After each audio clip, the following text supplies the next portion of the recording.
Toronto.com. 919-381-1760. Equal housing lender. NMLS 166-1781. Subject to lender approval. NMLS consumeraccess.org.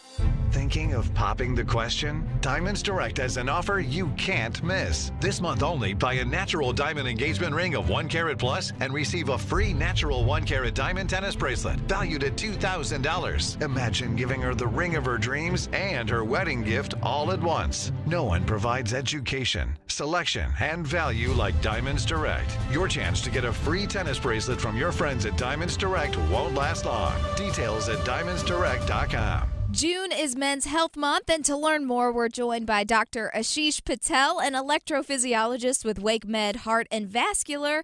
So you specialize in complex arrhythmias. Aren't they all complex when it comes to the heart? Absolutely. They're all complex. Really, the terminology is referred to the fact that we provide specialty procedures for these arrhythmias. And as an electrician of the heart, what we will do is sometimes perform procedures like ablation, or pacemakers, defibrillators, various types of procedures to help patients. Atrial fibrillation, or AFib, is commonly diagnosed as an arrhythmia issue. Does it affect men or women more frequently?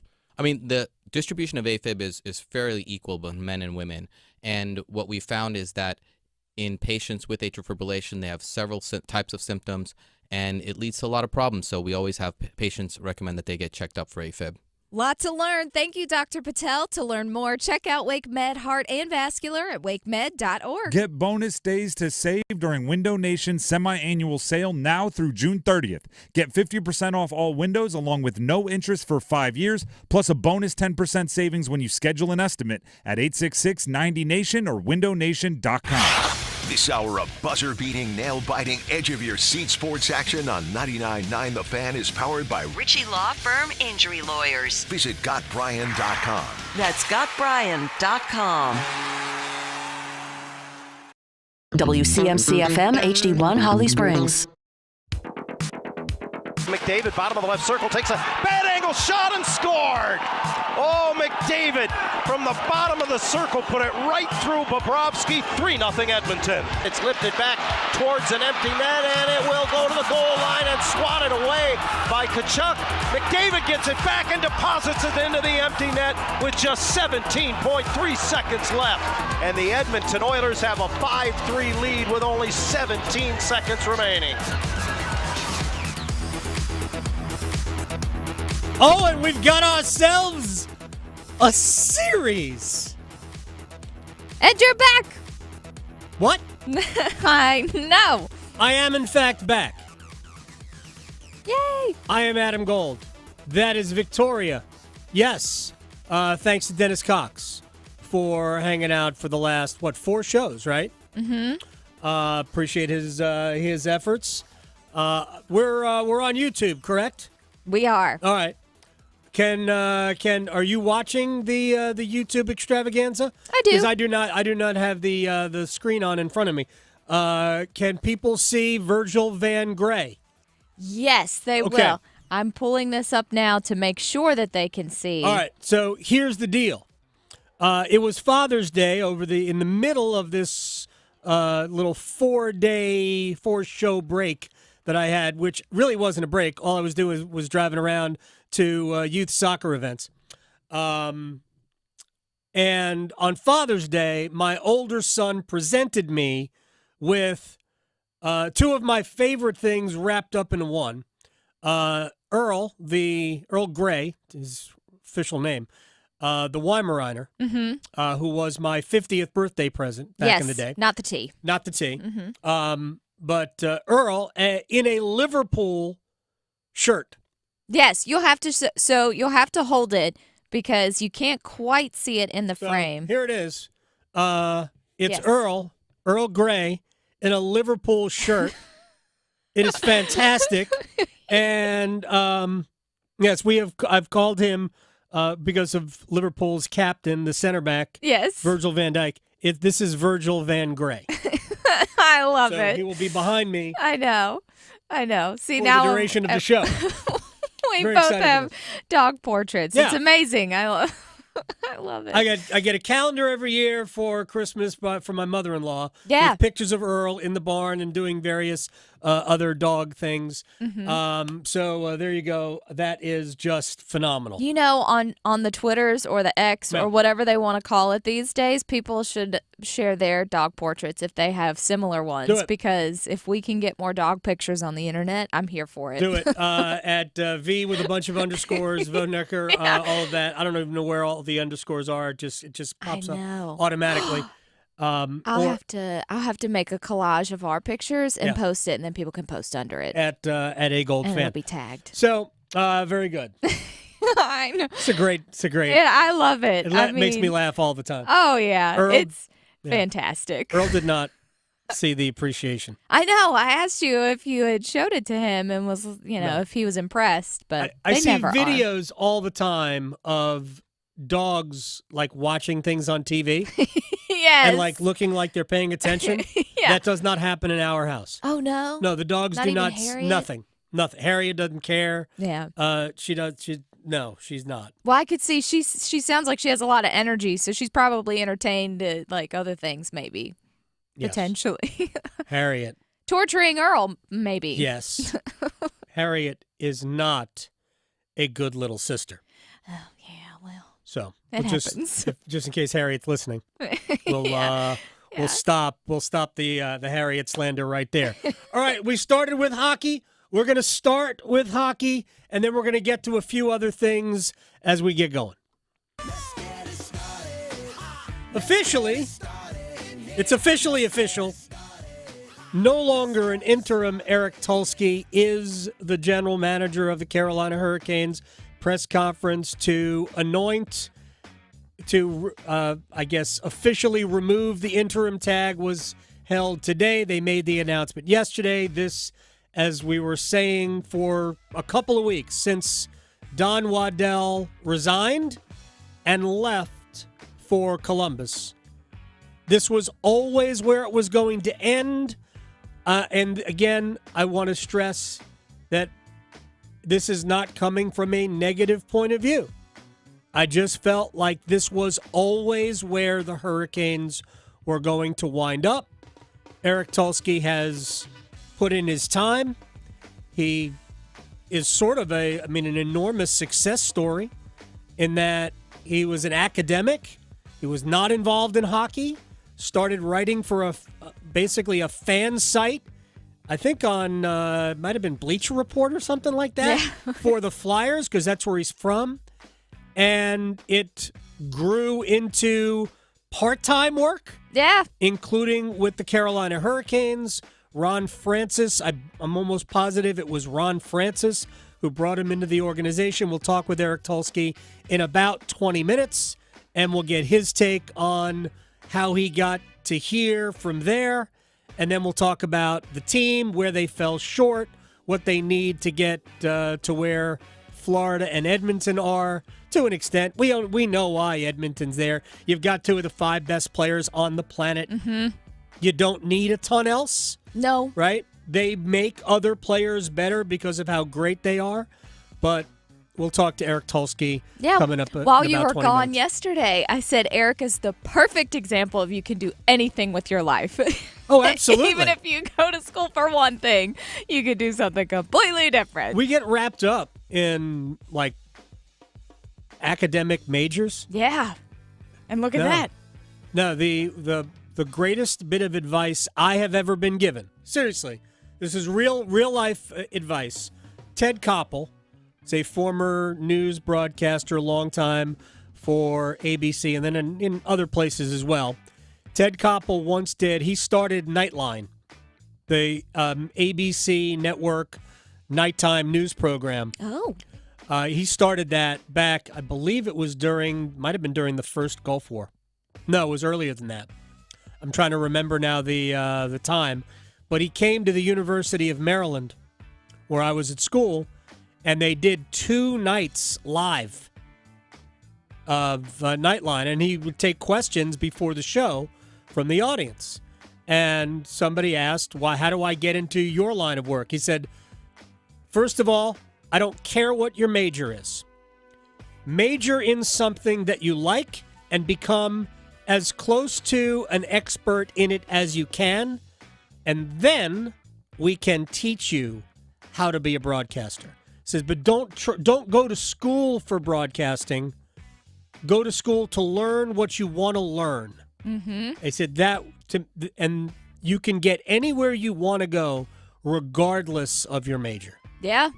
In some ways, it might be better to not major. Yeah. Like legitimately better, more useful to you to major in something else other than media, journalism. Mm-hmm. Look, I know people go to journalism school. Yeah, right? they do. I'm not saying that's a bad thing, but there are other ways to get to where you want to get to. I heard the same thing while I did WASU while I was in the radio station up there. So my major is philosophy. There you go. There you go. Right. So you had to ask yourself some existential questions. I did. Along the way. Anyway, we'll talk to Eric Tulsky a little bit later on.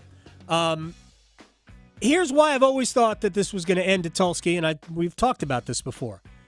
In my opinion, he's always been the most influential voice in the room. There have been other voices in there. Don Waddell has been in there. There have been others that are no longer with the organization. But I have always thought that it was Tulsky's voice that carried the most weight. So, again, all part of why this was a natural ascension to the throne. First bit of business that was done, this was when Eric was still, doctor. Mm-hmm. It's gonna be. He is a doctor. He's a PhD. Very so fancy. we'll see if he would prefer to be called that. Yeah, he went to the real Harvard instead of Jarvis's Instead Harvard. of Jarvis. I should really joke with him about that. Jalen Chatfield, 3 years, $3 million annual contract. Mwah! Chef's kiss. Awesome. Every single valuation I saw of Chatfield's earning potential was basically 4 or 5 years at anywhere from $4 to $4.5 million. That doesn't mean those were right. I'm just saying I saw more than one that had him in that range. Carolina getting for 3 times 3 is brilliant work with this one caveat. If he outperforms 3 times 3, and I am here to tell you, I am guaranteeing that he will outperform 3 times 3. You've only got him for 3 years at that number, and then the number will go up, I don't know, depending on what he does, what he adds offensively to his game. And I think we would all agree that watching him, there's probably more room for him to grow on that side than there is the defensive side. And if he becomes a 12 to 15 goal, 40 point a year guy, the 3 becomes 6. And you'd almost have liked this to be 5 times 4, right? But short-term bonus keeps your salary cap lower. I get it. But a dynamite signing. According to Elliot Friedman of Sportsnet in 32 Thoughts, the Jacob Slavin contract extension is coming soon. The target is 8 years, $6.5 million. I will point this out. Jacob will be 31 when the next contract starts. Yeah. 8 years. That is a departure. Yes. That would be a departure for this team to enter into a long-term deal with somebody who is already in his 30s, which is why I know people want Jake Gensel badly. I don't see it happening because he is already 30 years old. Yeah. I just don't see it happening. That doesn't mean it won't. My mind's eye says it's not going to happen. And now I want Jordan Martinook done. I want Seth Jarvis's contract done. And I want 8 years for Jarvis. I want Jack Drury done in a sensible way. I want that taken care of. And we'll see how Eric Tulsky is going to approach all of that. All right, to last night. Connor McDavid and the Oilers Yeah. just might be able to pull this off. They might if they keep playing like they have been. It has been, not eye-opening. We knew what they were capable of offensively. But after watching the first 3 games and seeing how Florida really just owned the Oilers. Game 1 was more Edmonton not cashing in on their opportunities. Right, the first couple periods, I think they were very Third dominant. period was Florida All was Florida. awesome. Yeah. Right? But the first 2 periods, Edmonton went, how did we not have goals? How do we have 0? What's going on? And it ended up being a 3-0 Florida win. And the third period was vintage Florida Panthers. Games 2 and 3, also vintage, except the third period of Game 3 was sort of an indicator that, not that Edmonton had kind of figured it out, but that when Edmonton was playing their way, that they could impose their will to a certain extent. And it goes from being, I think, 4-1 to 4-3. Right. And Edmonton was pushing at the end. Well, Game 4 was a blowout. All Edmonton. And last night, Florida did manage to get a few, but after maybe a 5-minute good start, Edmonton controlled the next 2 periods. Florida did make it 4-3, but they couldn't get through. Part of me thinks that Florida really needed to win last night. Yeah. Because we're going back to Edmonton. I have been in Edmonton. I have seen what can happen in a Game 6, although, for accuracy's sake, I was not in Edmonton for Game 6 in 2006, but I was there for Games 3 and 4. I know what that environment is like. Yeah. I'm telling you, Florida is probably not winning a Game 6 there, which means we are rolling the dice. Yes. On a Game 7 in the Stanley Cup Finals. I want a Game 7. We sat here a week ago thinking that we were going to have 2 sweeps. I know. Now, Dallas blew out Boston in Game 4 to force a Game 5, but then it was over. Edmonton, it feels different. It feels like we are headed for a 7th game. If I were Florida, I would try to play the perfect, most boring road game you have ever played and see if you can't win Game 6 2-0. Yeah. Seriously. I mean, play that type of game, which I think Florida is capable of playing. But, man, if they can't get to their forecheck, in many ways, it's like Carolina. If Carolina doesn't get to their game, you can see the cracks. And I think that's what we've seen for the last, 5 periods. Yeah. There were good moments for Florida last night, but, man. Everything's just clicking for the Oilers. I mean, Yeah. even Skinner is stepping up. He's outplayed Sergei Bobrovsky. Yes. Okay? Outplayed is probably not the... He's at least kept up. He because is. Well, Bob his numbers are actually a little bit better. But he hasn't been asked to do as much lately. Like, he gave them a chance in the first 3 games of the series when his team was getting squashed. Yeah. He gave them an opportunity. Man, Bob needed to be pulled earlier than he was in Game 4, and I would have considered it last night as well, although the game did kind of level out. Zach Hyman, who finally scored a goal yesterday in the series. He needed his leg to do it. Watching his teammate Connor McDavid rewrite record books. Yeah, obviously he's been driving the bus, since he's got here. Before I got here, since I've been here, he's the guy who's been leading this team, and you kind of expect it from him. Obviously, you don't want to put any extra pressure, but that's what he does. I mean, he elevates his game at the most opportune times for us, and yeah, he's been great. Yes, he has been great. Thank you very much, Zach Hyman. To say the very least. You know who wasn't great last night? Draisaitl. I mean, he was He's okay. hurt. There's no question that he's hurt. Got to be, because it is not Leon. No. So here's the thing about McDavid, and I saw this, I'm trying to remember who was talking about the comparison between Gretzky and McDavid. Gretzky was the cerebral player. So it was explained that Gretzky did all of his damage through anticipation and understanding what was about to happen before it happened. I'm not saying that Connor McDavid isn't a brilliant hockey player, like intelligent. I'm talking about hockey IQ, because he clearly is. But it doesn't matter because he's bigger, faster, and has more control of the puck than anyone I have ever seen. He gets places with the puck that zero other players on this planet can get to. He stick handles through players. I'm like, well, how did those two defensemen just let him go right between them?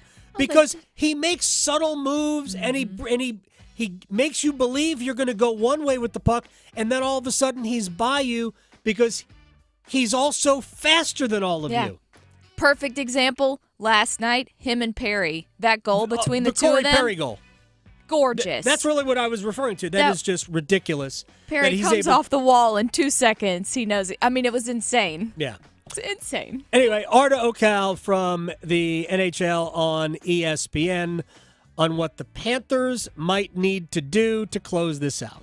The Panthers need to regroup. The Panthers need Sergei Bobrovsky to be the Sergei Bobrovsky they know and love. Matthew Tkachuk was a revelation in this game. He was their best player in game number 5. Need that to continue because he was relatively quiet the whole series as well. Then you need Sasha Barkov and Gustav Forsling and Carter Verhaeghe to get back to their old form. They just need all of their players to step up the way that they had been and figure out a way to contain Connor McDavid and create more chances and just pepper the net against Stuart Skinner and see whether he's going to continue to be that great goaltender that he's been in the last couple games.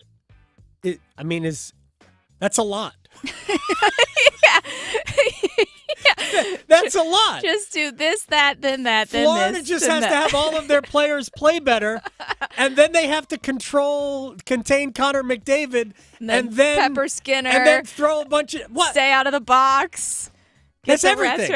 So everything needs to be better. We could have just done that. Right. Thank you very much. This is how you play hockey. Thank you. Thank you very much, Arda Ocal. All right, real quick, because I'm not going to be able to get into it now. We'll get into it later. Willie Mays died yesterday, 93 years old, greatest baseball player of all time. I'll fight people over that. There's a reason why since Willie Mays, Major League Baseball has been searching for the next Willie Mays. We haven't found the next Willie Mays. It's the greatest combination of offense and defense in a position player. We're not talking about what Shohei Ohtani is as a pitcher and a hitter. But Mays was the greatest combination of offense and defense we have ever seen. And there's nobody close. There were players who statistically measured up, but it's just we have not had another Willie Mays. It's sort of like the next, when basketball is looking for the next Michael Jordan, or golf is looking for the next Tiger Woods, all of that. We can get into the numbers, and I'm not going to right now, but you can get into the numbers all day long with Willie Mays. We'll bring this conversation back, but not necessarily a sad day in that he's 93. We knew he was in failing health. But it was really a day where people can, especially if you're a baseball fan who is my age or a little bit older, you can think about this is a time where baseball was the true national pastime, and these heroes were romanticized. We don't do that anymore, and I'm not saying we should have, but that's just what we did. There were songs written about Willie Mays. We'll play one a little bit later on by the Treniers. Anyway, When we come back, Eric Tulsky will join us. Dr. Eric Tulsky will join us next. Serving it up hot and fresh every day. Adam Gold on the North Carolina Sports Network. Listen every afternoon for The Drive with Tim Donnelly. Bryce Young is a lot of things, but the one thing you need to make sure you do going into year 2 for the Panthers is don't make Bryce Young try to be anyone but Bryce Young. Jadeveon Clowney told the media that Bryce is quiet. Deontay Johnson told him that he's loud and he talks a lot. Which one is it? It doesn't matter. Just make sure his leadership style is his. The Drive with Tim Donnelly, 3 to 6 on 99.9 The Fan. Organize easy. Organize tough. Customize your work truck or van with upfit solutions from Van Products. Steel and aluminum shelving, toolboxes, data files, cabinets, drawers, conduit carriers, ladder racks, everything safe and secure. Everything built as unbreakable as you by Adrian Steel. Backed by the best warranty in the business. 3 years, 36,000 miles. Everything custom installed by Van Products so you know it's done right. From a single work rig to a fleet, choose custom installed upfit solutions from Van Products.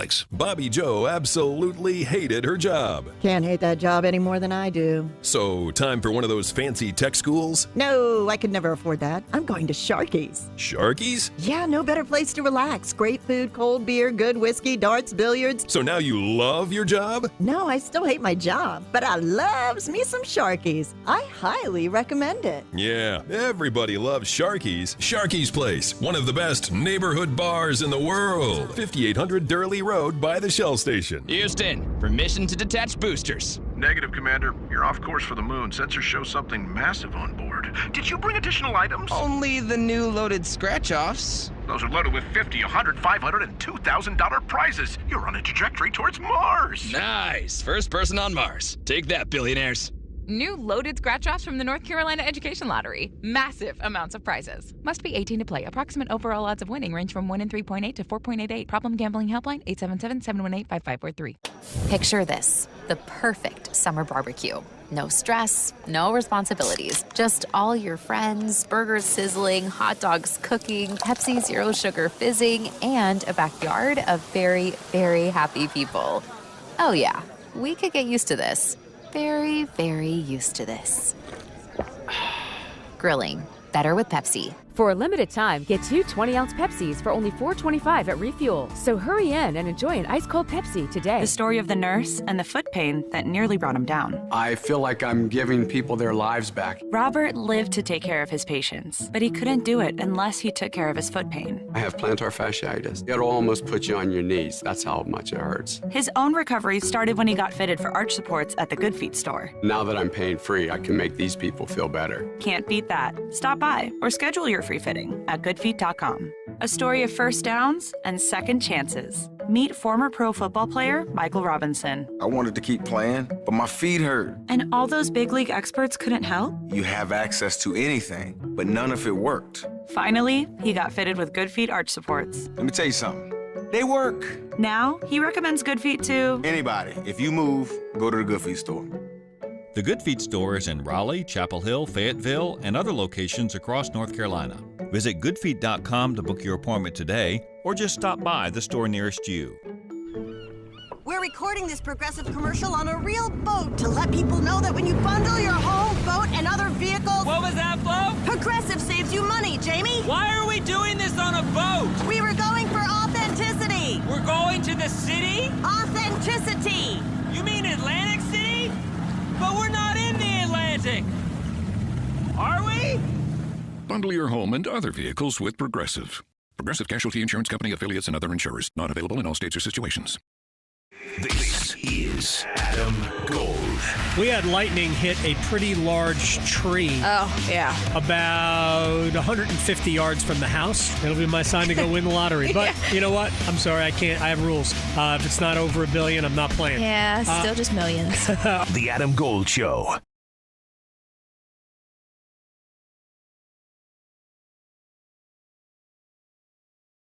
I have had many casual conversations with Eric Tulsky on the in the corridor on the 5th floor by the press box during the course of the season and the playoffs. But this is the first time I have ever had the privilege of interviewing Eric Tulsky, or should we say Dr. Eric Tulsky, who is now the general manager of the Carolina Hurricanes. Congratulations on that. You have taken it to a whole new academic level. Well, thank you. I'm looking forward to it. I bet you are. All right, so first of all, because your background academically, and I'm going to have fun with this I hope you will. Your background academically is as a chemist and a physicist. So, which one of those was easier? Chemistry definitely came more naturally to me. Right.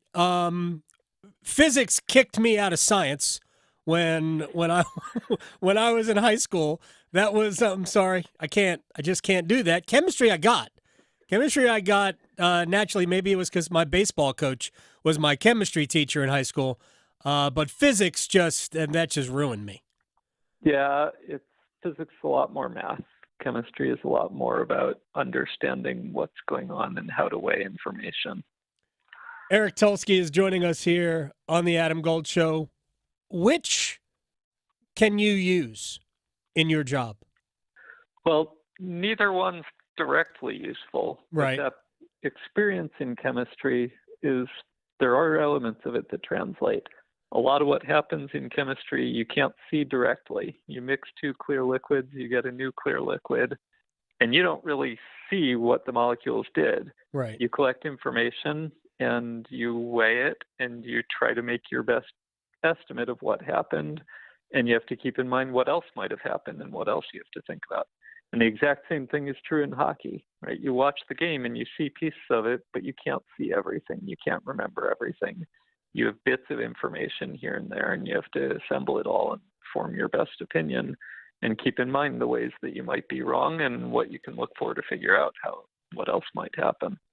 Does going back and watching games, or at least video of certain segments of games, does that help you? For sure. Every scouting report I file, I write my notes during the game and I go back and watch the video of everything that I took down and make sure I saw it right, see what else I missed, see what else happened. There's a lot going on any play. And if you don't watch it back at least once and maybe 3 times, you're going to miss things. Eric Tulsky is joining us. Dr. Eric Tulsky, the new general manager of the Carolina Hurricanes. Just the way I process information and try to have these conversations, I think I could talk to you for about 30 minutes just on this element of all of it. But for the sake of the audience and the brevity and the time that we have, I'm gonna kind of move on. But I'd like to put a pin in that part of the conversation for a longer chat down the road. This is going to be business as usual. I know that whether it's quotes I've seen from Tom or from you when Don Waddell left for Columbus, not a lot changes. One fewer voice in the room when it comes to decision making. So how is everything working? Let me just ask a pointed question here. Do you have to replace some of what Don Waddell offered to the organization in terms of longtime hockey experience and relationships around the league? Yes, we definitely need to make an addition, maybe more than one. We're still working out how our staffing is going to work, how we're going to divide up the responsibilities. But yes, we definitely need to make some additions. As you say, some experience with the league, some relationships would be a plus. I think we have a lot of relationships around the league already within our front office, so I don't think that's mandatory, but it's certainly a plus. Eric Tulsky is with us. I mean, Don was already here. When you got here, you were brought here really by Ron Francis, correct? That's right. Then you have had opportunities to go elsewhere, whether it's Pittsburgh, and these are, of course, just rumors or reports, Pittsburgh or Chicago. Why did you stick it out here? I'm sure Ron was interested in bringing you with him to Seattle. Why did you stick it out with the Hurricanes? Yeah, things have been great for me here. I've been given a lot of opportunity to grow in this position. I've been given a lot of mentoring and a lot of coaching, and I've learned a lot. I've been here 10 years, and I know this organization inside and out, and I'm very comfortable here. And ultimately, I didn't see any reason I needed to go anywhere else. Was there, first of all, who is the person you think has been the most helpful, influential to you in your development to where you are now? Oh, that's tough. A lot of people have helped me in a lot of different ways. The person who has put the most time into helping me is probably Darren York. We shared an office for several years, and I've had a lot of conversations with him over the years, and I think I've learned a ton from him about scouting, about how the organization operates, about how different personal interactions work in a hockey team. I've learned a lot from him about how things work and how I should think about things. But that being said, of course, I've learned a lot from Ron. I've learned a lot from Don. I've learned a lot from Rod. I've learned a lot from Tom. I've been fortunate to have as many mentors here as I've had. So was there ever a time where you went, you know what, chemistry's better. I'll go back to chemistry, or I'll go. No. I'll go be a physicist. No, there was never a time. No, hard no on that. Look, I liked chemistry. It was fun. I had a good job. I enjoyed it. Right. But I was not setting up a chemistry lab in my garage to do chemistry in my spare time for fun. And that is what I was doing with hockey. Right. I was just playing around with hockey stats on the side and writing about it and having conversations with people because I enjoyed it. And having the opportunity to do something that I enjoy as a career, like, I'm very fortunate to be in this position. So let me just get to this, because I know you started by writing as like a blog as a fan, as a Flyers fan. So were you a Rod Brindamore fan as a younger person? Yeah, that was my era. That was for sure when I was following the team, was when he was there. Did you have a poster of you have a Rod Brindamore poster anywhere when you were a kid? I did not have any posters in my room. I was a fan of those teams for sure. If you did, you probably wouldn't tell us, because that would it'd be very difficult. I didn't have a Brindamore poster either, but I grew up as an Islanders fan. How do you and Rod work together? Because Rod has embraced a lot of the analytical side of the sport, and obviously Rod has his own thoughts on certain elements. So how do you and Rod work together? What's your working relationship like? Yeah, we have a great relationship. We're talking almost every day in the off season, and I'm sure it'll be even more often during the season. There's a lot that I can learn from him about how he sees the game and what he's looking for in players and how the players fit together.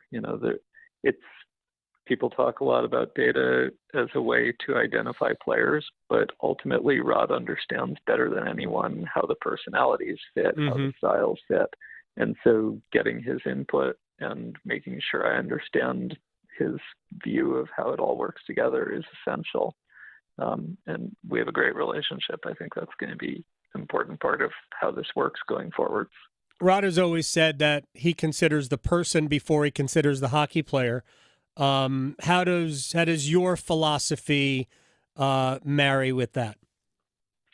Yeah, I think you need both, right? I've known some fantastic people who I wouldn't want on my hockey team, and I've known some great hockey players who also just aren't a great fit, right? So you have to have both. I think that's an absolute requirement. Eric Tulsky, Dr. Eric Tulsky, is joining us here on the Adam Gold Show. To this specific team, and we'll get to maybe a couple of specific players in a second. Where do you feel over the last 4 years, where 3 straight division championships and then this past year, third best record in the league, where do you think this team has fallen short of its ultimate goal? I think it's been different every year, honestly. The team has been great for several years, as you said, but we haven't reached our goal. And I don't think it's because of any one thing. I don't think there's any one path to get to where we want to be. If you look back over history, Chicago was very different from Los Angeles. Los Angeles was very different from Pittsburgh. Pittsburgh, very different from Washington, St. Louis, Tampa. There isn't one path. There's no one thing that unlocks success. I kind of wish there were, because if there were just one thing, it would make my job easy. I'd just go get that thing and we'd be done. But it's more complicated than that. We just have to find ways to keep getting better. And it's not about getting narrow focus on one specific thing. It's about turning over every rock and finding ways we can keep getting better. Eric Tulsky is with us. I sat with Tom Dundon, the owner, really 2 years ago, and he was talking about it just being unlucky. The loss in the second round of the Rangers 2 years ago was unlucky. And I can see the point. Maybe the same thing happened last year in the conference finals against Florida. Do you think that the team needs to be a little bit bigger or meaner, to just use a very basic term, or are the core parts of this team enough and you just need to put better pieces around it?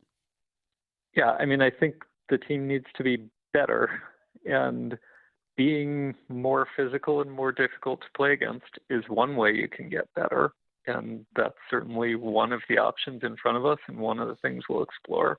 It's not the only way to get better, and it's not the only way to win in the playoffs. Some of those teams that I rattled off weren't very mean at all. They were just really good. And so, I don't think you have to play a certain style to win in the playoffs. I think you have to be very good and capable of playing whatever style your opponent is going to dictate. But it's really just about finding different avenues to keep taking a step forward. And being harder to play against is one of the options. It's one of the things we'll look at, but we're not going to box ourselves in with a narrow focus on a single path. Eric Tulsky is with us. So let me ask you about certain players real quick. I know you just re-signed Jalen Chatfield to a 3-year deal, $9 million total. I know I had seen some projections that had him as, 4 times or 5 times $4.25. Do you feel like you got in some ways a team-friendly deal, and what do you like about Jalen? Yeah, Jalen's a great player. Skates very well, competes very hard, does everything the right way. He's also a great person, really good fit in the locker room. Everybody wanted to have him back. And we're fortunate that Rod has built a culture where the players all want to be back too. And he was enthusiastic about getting a deal done here. And we gave him a deal that has a very player-friendly structure and ensures he will be here and collect a lot of perks along the way in terms of the way the money is structured, because we wanted to keep him here and we wanted to get it done. And I look forward to having him here for the next 3 years at least, probably beyond if things go well. And, I think he's an important part of what we do.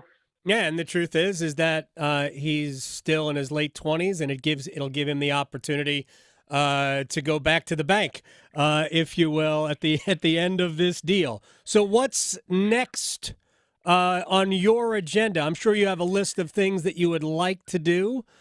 So what is next for you? Yeah, I'm trying to do everything all at once.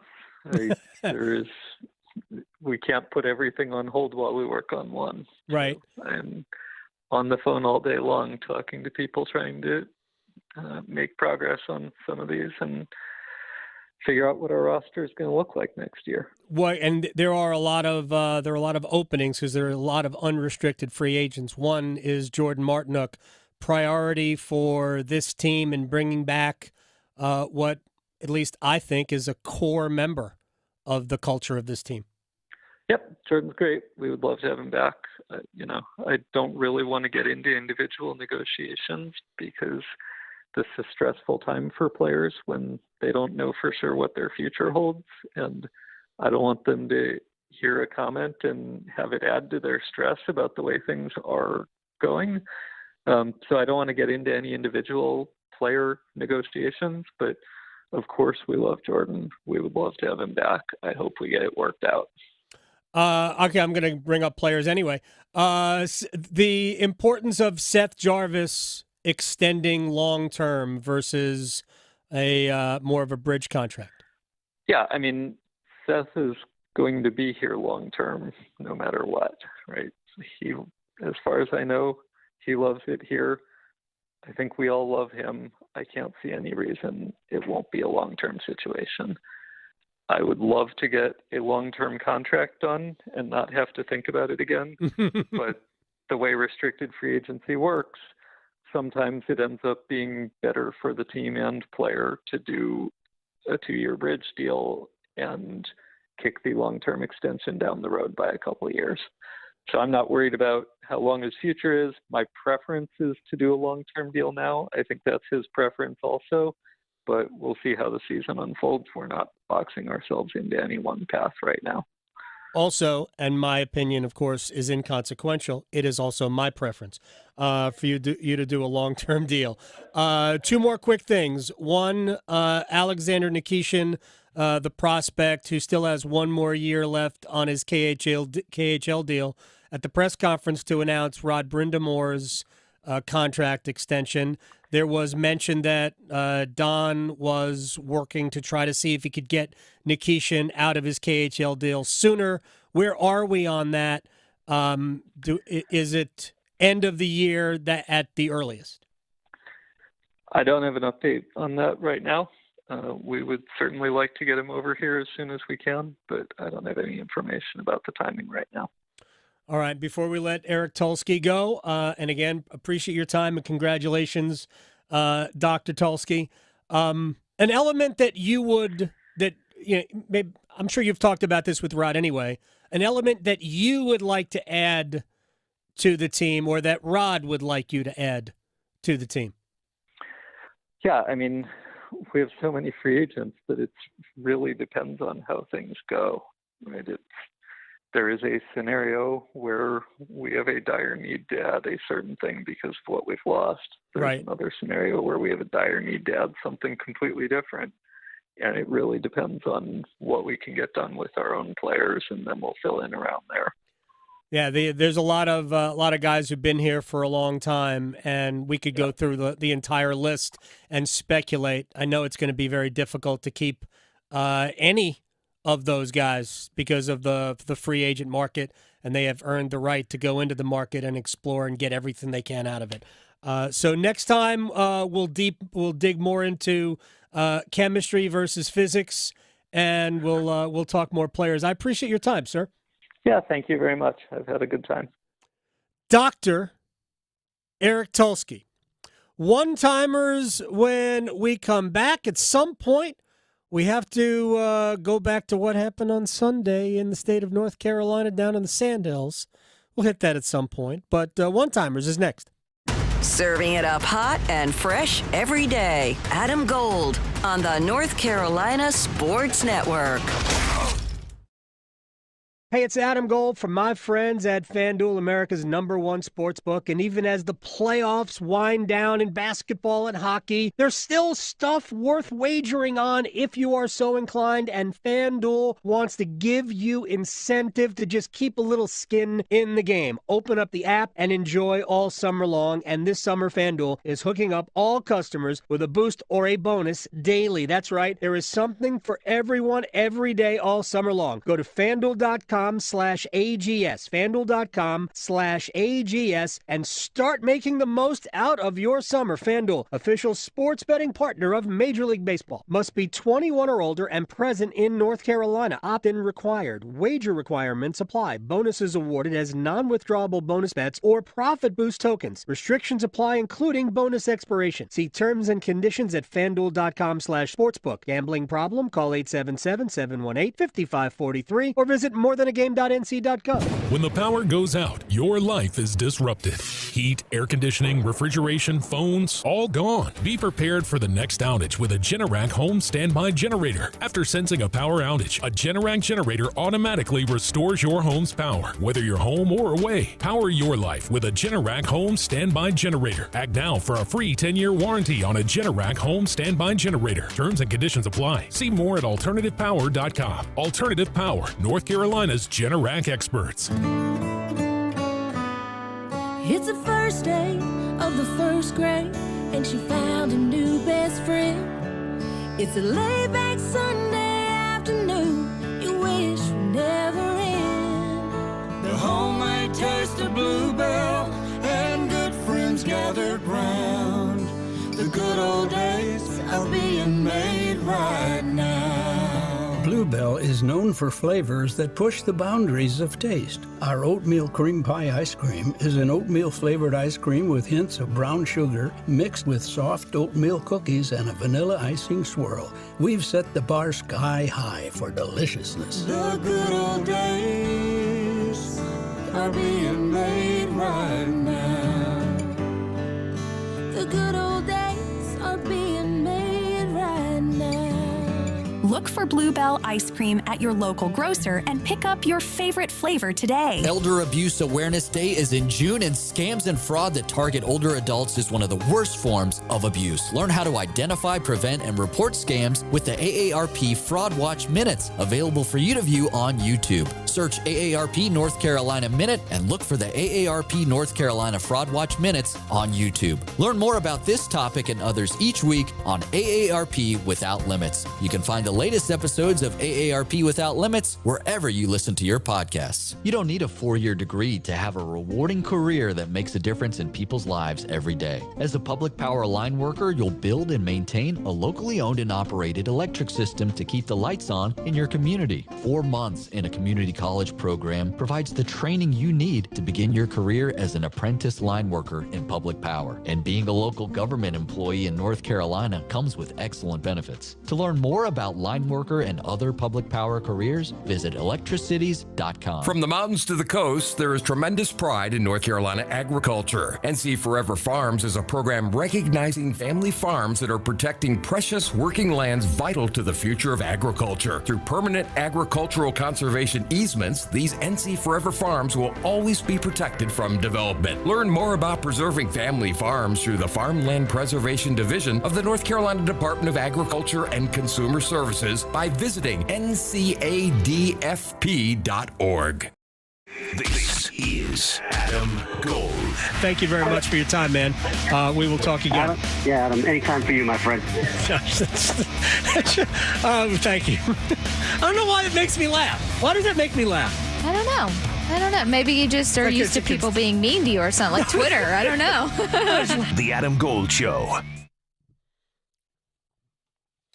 It's the Adam Gold Show. I'm Adam Gold. Victoria's here. Thank you to Eric Tulsky, Dr. Eric Tulsky, the new general manager officially of the Carolina Hurricanes. But again, not much has changed. Jalen Chatfield's in the fold. Rumors are that Jacob Slavin will be done very soon. After that, Jordan Martinook, please. Seth Jarvis, Jack Drury, and then let's go about the business of rebuilding the roster. But, I mean, we didn't even talk about Martin Necas and what that is, what that's all about. His dad's been real quiet lately, too. Right, exactly. I think point taken. Yeah, right. We get it. You think that Marty needs to be somewhere else. Right. He probably thinks that he needs to be somewhere else, and that's fine. I wish Martin all the success in the world. I love the kid. I really do. I think the kid, he wants to be great. Everybody has different ways of doing it. All right, we got a lot of things to do. Before we do one-timers, the New Jersey Devils have acquired goaltender Jacob Markstrom from the Calgary Flames in exchange for a first-round draft pick next year, which, by the way, is top 10 protected. So if the Devils still have a top 10 pick in next year's draft, they keep it. And also, big physical blue liner Kevin Ball goes the other way. So Calgary theoretically will get a first-round pick and a defenseman who's probably a bottom pair defender, but he's big. And Jacob Markstrom, the goaltender, is now a New Jersey Devil. So there you go. Time for one-timers. I also just got distracted because I noticed the score with the Florida-Kentucky game is 9-2. Florida. Oh, I'm not watching college baseball. College baseball season's over. Right. Sorry, North Carolina and NC State. When you're out of the College World Series, I stopped caring. Yeah. I got McAfee on one television for some reason. And I've got Germany-Hungary. Oh, yeah. From the Euros, 1-0 Germany. Yeah. Wearing pink and purple. Oh, interesting. I didn't realize those were colors. I did not either. Huh. Well, look at that. Well, moving on to the one-timers, though, since you did just talk to Dr. Eric Tulsky, who's now the Canes' new GM, what do you think his first move might be and or should be? Okay, first move might have already been done, the Jalen Chatfield thing. But if it's me, Jordan Martinook is the next priority. Slavin is going to be here. That's going to get done. Jarvis is going to be here. That's going to get done. It should be 8 years. But the next priority, to me, is Jordan Martinook. And 3 times 2.5 to 2.75? Yeah. Something like that. Is that a little bit less than Jordan would command on the open market? Yes. But like Chatfield, who sees the value in staying, I think you get that from Martinook. It's a better deal than he just played under, and he took less. He took a pay cut to stay the first time. Yeah. He's not going to take a pay cut to stay, but I think that a modest increase will get it done. I hope they do. But if Jordan Martinook wants to go test the waters July 1, I will bet that 4 times 3 is out there. Okay. So I'll bet 4 times 3 is out there. Yeah. I think you can get him for 3 times a little bit less than 3 and be done with it. I hope so. I hope he stays. So also, you guys mentioned in your interview with Dr. Eric Tulsky, the new Canes GM, that there are still gaps that need to be filled. So what kind of person or position do you think they will make if it's not already there for these gaps? The Hurricanes need a number 2 center, preferably a right-handed center, preferably named Elias Lindholm. They need somebody like that, and I think they need to rebuild the bottom pair of the blue line. Jalen Chatfield's going to play in a top 4 role this year. So veteran blue liners who can skate with a little bit of physicality, and I wouldn't hate seeing some size on the forward line. Okay, and I have to do a golf question since you weren't here during the U.S. Open, so I know you were probably disappointed in your guy Rory, but how did you feel about him not speaking with the media? Bad look. Understand why. Because of the absolute emotional crushing nature of the loss, but not a good idea. Not a good idea. You had to deal with it, and he didn't deal with it. Raleigh to Boone, Charlotte to Chapel Hill. Your Carolina is covered. Adam Gold on the North Carolina Sports Network. Hey, it's Adam Gold from my friend Gordon Miller. Miller Lending, Kildare Farm Road and Cary, the guy I've been telling you about since 1999, who invented the no closing cost mortgage in 1987 and brought it to the Triangle 9 years later and has been saving people thousands of dollars in not paying closing costs ever since. I've had 11 mortgages with Miller Lending. I've never paid a dime in closing costs. Here is the message today, and it has nothing to do with your mortgage or saving you money. It's about saving your life. Early detection for cancer. Gordon Miller just beat prostate cancer. Use him as an example. Early detection will avoid all of the problems that you might have going forward. So get yourself checked. Men, do it now. Don't wait until you feel something. Be ahead of it. Women, same deal. Go get yourself checked so you can defeat the same disease that Gordon Miller just defeated. Miller Lending wants you to lead a happy, healthy, long life. Miller Lending is an equal housing lender, NMLS ID 250-2146. They say consistency is the key to success. They weren't wrong. So how about grabbing a beer that's consistently smooth, consistently refreshing, and consistently light? You might just find that the road to success can be pretty enjoyable. Michelob Ultra, the perfect balance of taste and refreshment, and only 2.6 carbs and 95 calories. It's only worth it if you enjoy it. Enjoy responsibly. Anheuser-Busch Michelob Ultra Light Beer, St. Louis, Missouri.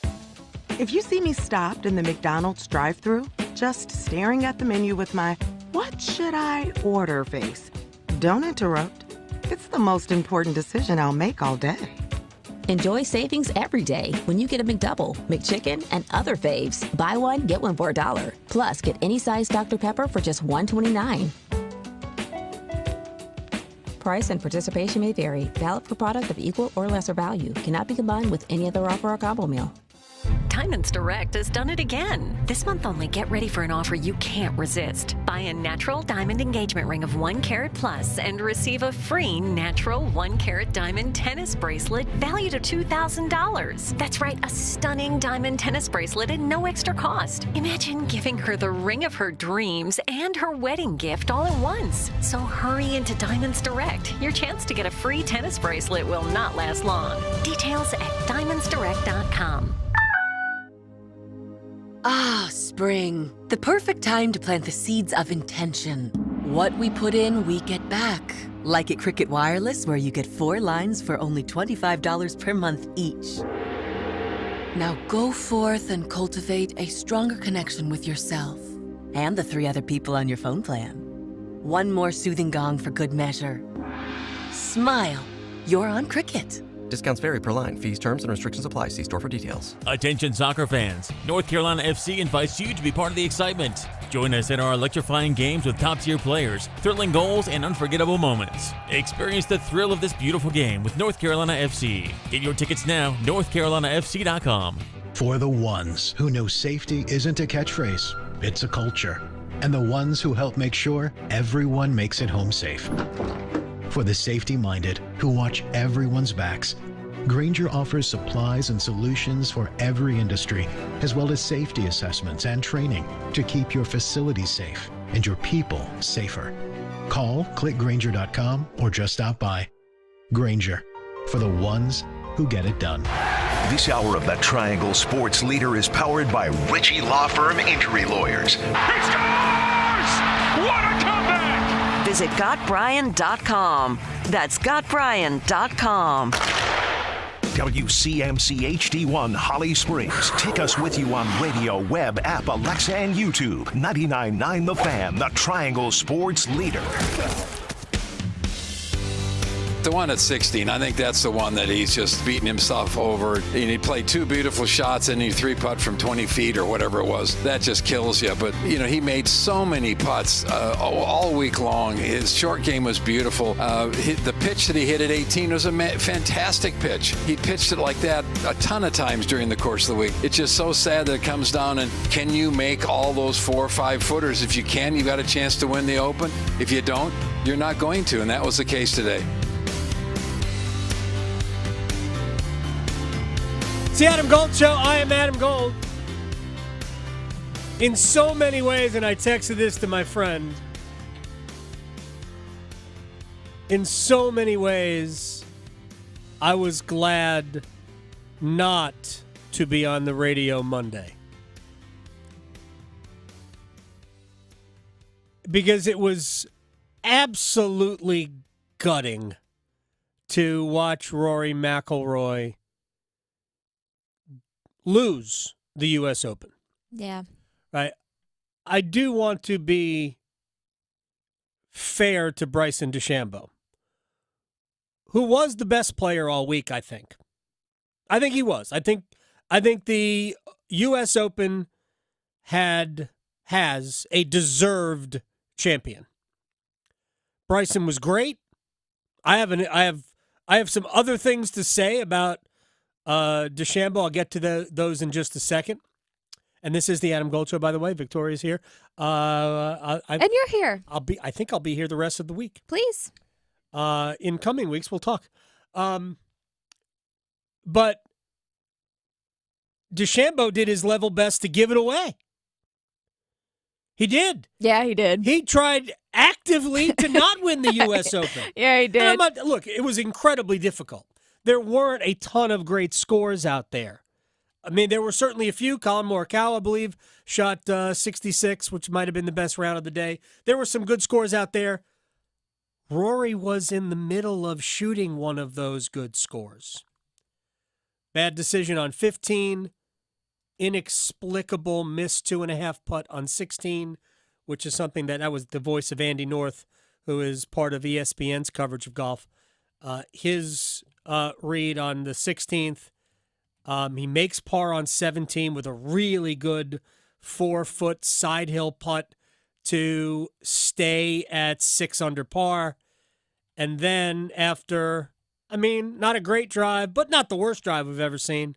Certainly not as bad as Bryson drove it on 18. But Rory misses inside of 4 feet, and you fall to -5. So DeChambeau knew in that long bunker shot, bogey was good enough to play more holes. He's a little freed up at that point, and he hit one of the best shots you'll ever see.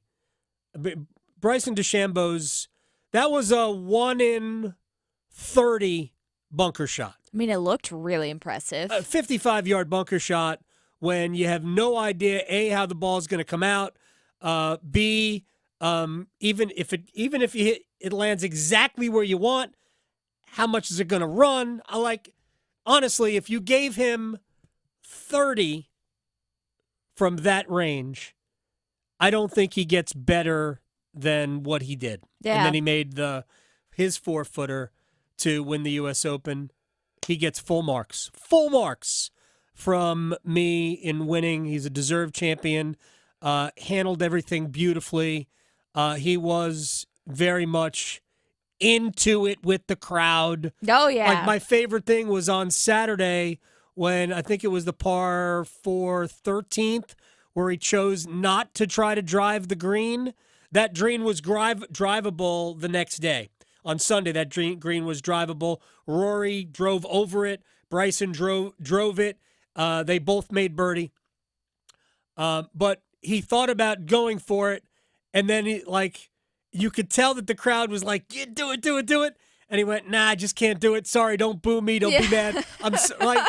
He was playing. He was the performer. Yeah. Which is great. I love to see that. Did you see at the end when he was going up to a media person and he was like, wait, hold on. And he had the trophy and he went over to the crowd and let them touch it and everything. He did tons of things you don't see golfers do. Right. Again, I am not a Bryson DeChambeau fan in any way, shape, or form. Sure. I've never really liked Bryson. But I totally appreciate the way he embraced what he was going through. And again, more credit to him.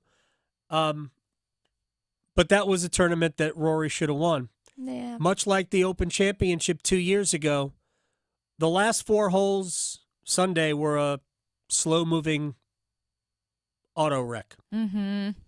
And that was, it's going to be tough to overcome. I'm sure Rory will on many levels. But, man, that was another major championship that should be on his mantle, which that's Rory's fault. That's not anybody else's fault. Yeah. That's Rory's fault. So this is not, there are no golfing gods or whatever. The best way to say it is that Rory McIlory choked away the U.S. Open, and it sucks. And for as much as he has invested in his sport, not only his own play, but the way his game, his sport is run, I want for him the reward, and this is now twice, and I could argue he should have won the U.S. Open a year ago in Los Angeles. Wyndham Clark won it. There have been too many of these close calls that Rory probably should have won, that he's got none. And look, there are a lot of Rory detractors out there, and that's fine. You can like and dislike whoever you want for whatever the reasons are. I've always said that there is irrational dislike of people and players in all sports. We can dislike somebody simply for the way they look. I'm not going to get into them, but I can tell stories about my own dislike of athletes or my dad's dislike of athletes, whatever. But man, Rory has tried so hard to be kind of the force that drives his sport forward in a positive way, and he deserves something out of it. He hadn't gotten it yet. No. Because all of the money and all of the FedEx Cups to a guy like Rory McIlroy, those are empty because he knows at the end of the day, nobody cares how many FedEx Cups you win. They only care how many majors you win. That's how the greats are categorized. And remembered. Yep. Yeah. And right now, Rory, where he should be on 6, maybe 7 majors, is still on 4, and we're 10 years removed from his last one. It's kind of hard. Yeah. It's kind of hard to... I do think that if he ever wins one, he's going to win a bunch more, as long as he's healthy. But at some point, you got to win one. Yeah, just got to break through that wall. So... I felt bad for you, too. I knew you were cheering for Thank him. you. Oh, man, I'm telling you, I didn't watch any coverage Sunday. None. I know. Oh, real quick about Bryson. The U.S. Olympic golf team was named, and Bryson is not on it. The reason Bryson DeChambeau is not on the Olympic golf team is because they use the official world golf rankings, and the top 4 Americans are not named Bryson DeChambeau. They are Scotty Scheffler, Xander Schauffele, Wyndham Clark, and Colin Morikawa. Those are the 4. The fact that Bryson DeChambeau is not on the Olympic golf team is a monumental failure of the process. It doesn't have to be the official world golf rankings, but by making it easier on themselves, because there's no team captain, there's no individual naming the team, the golf team. They're simply saying, all right, well, the United States has so many players in the top 15 in the world, they get 4 spots. Therefore, just take the 4 players off the world golf rankings. Whereas anybody with 2 eyeballs would know that who have been the best American players this year. Scotty Scheffler, Xander Schauffele, Colin Morikawa, and Bryson DeChambeau. Mm-hmm. The best way to measure this would be, well, performance in major championships. And nobody has performed better than DeChambeau, then Schauffele, then Scheffler, then Morikawa. We could be done. But no, we're using official world golf rankings, which the hardcore out there, like, good, they knew what they were doing. All right. When I say that, they knew what they were doing. It's really about the PGA Tour versus LIV Golf, and that's not what this dispute is about. It's not. This is a separate entity. The Olympic Golf Tournament is not a PGA Tour event. Like the Ryder Cup is not a PGA Tour event, Brooks Koepka was a selection to Team USA at the Ryder Cup this past year. He was not an automatic qualifier. He was a selection. DeChambeau, were he playing better at the time, could have been a selection. I argued that Dustin Johnson last year could have been a selection. He was not. And I get it. He wasn't playing great, although I said I would have selected him anyway. Some people argued for Patrick Reed, who has a good Ryder Cup record, but he also, another guy who wasn't playing great. I don't know how you put together Team USA and not say Bryson should have been on the team if you have a functioning brain. I don't. There are zero arguments against putting Bryson on the team that don't simply fall back to, well, he wasn't one of the top 4 Americans in the world golf rankings. Right. We shouldn't have to use that metric only to determine the Olympic golf team. They chose to, which is those are the rules. But we didn't have to. And by the way, my understanding is they won't be used in 28 when the Olympics are held in the United States. I don't know how they're going to select the Olympic golf team, but they will not be just using the official world golf rankings. Because again, it's not a dispute. This should not be a dispute between LIV and the PGA Tour. That is a separate entity, a separate argument, and we should let those 2 entities fight over whatever they need to fight over. If they can work it out, great. If not, I've said before, I don't believe we need a reconciliation to better the PGA Tour. I don't see why. If players want to go and take the money grab that Live Golf is, and essentially play in anonymity, and that's what they're doing. People don't watch Live Golf. They don't. Some do, but for the most part, they're not. I don't think the product is great. I think the product is okay. But I'm somebody who loves the sport that doesn't really watch the non-elevated events all that much. I watch the elevated events, but I really watch the majors. And those to me are that's all you need to know. Who did well in the majors? That should be our team. And maybe that's the way they'll do it. And by the way, if you think that the World Golf Rankings is good, okay, that's fine. Then explain to me how, having played in the last 2 years, 7 official events, Bryson DeChambeau is 10th. You know what that means? He has earned a blank ton of points in 7 official events. Yeah, should have been on the team. Should have been on the team. There's no excuse for him not being on the team. Victoria, we have I'm going to take people behind the curtain here. Yeah. We have a show document that you and I share about what we're going to talk about in each segment, sound we're going to use in each segment, and for the however many times in a row I have failed to follow that format. That's okay. That's one of the reasons why we're great. We go wherever the wind blows us. Why even have a document? All right, when we come back, a conversation with Jon Scheyer, Duke's basketball coach, on watching, I think it was his first recruit, Jason Tatum, finally win an NBA title. So we'll get into that. We'll get into roster building and more with Jon Scheyer next. Raleigh to Boone, Charlotte to Chapel Hill. Your Carolina is covered. Adam Gold on the North Carolina Sports Network. 99.9 The Fan and Arise Urology Clinic present Men's Health Month. Everyone experiences erectile dysfunction occasionally, but if the problem persists, talk with your primary care provider.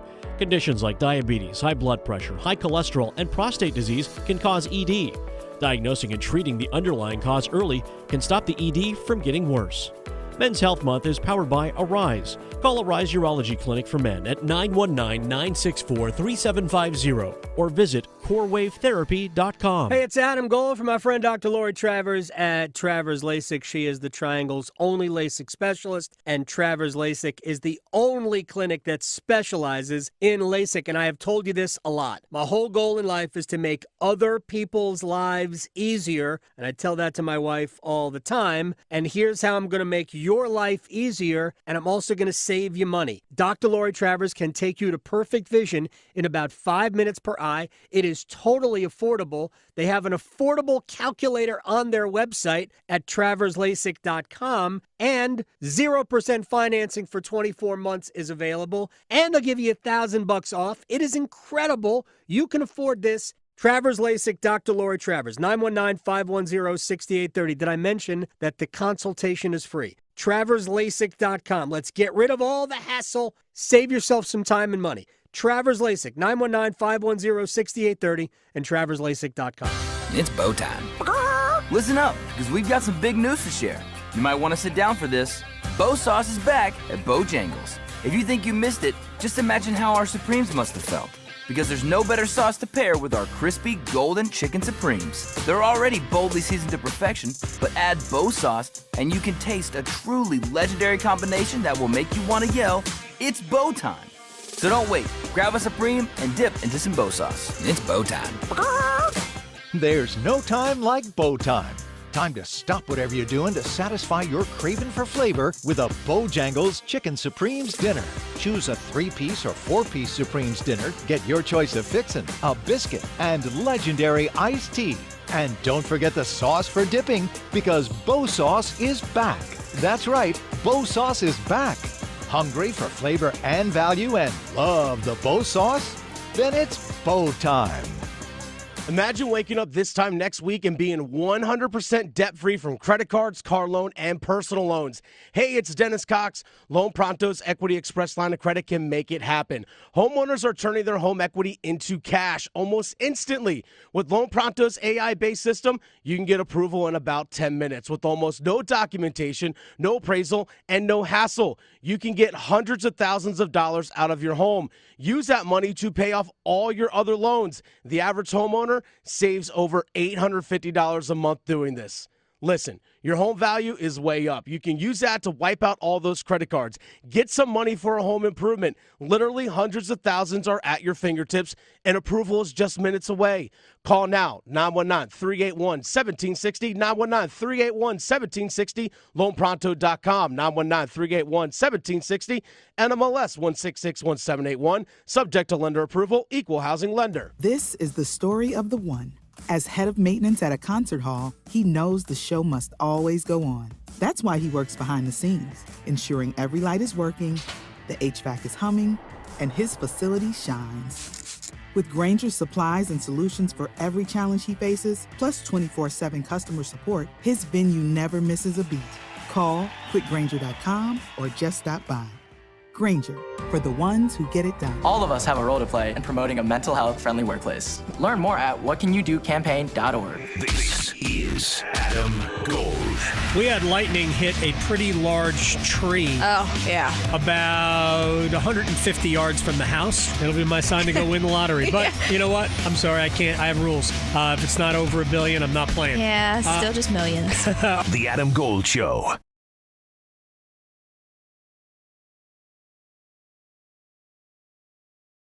Jon Scheyer, Duke head coach, entering year 3, but we're not going to get to year 3 just yet, sir.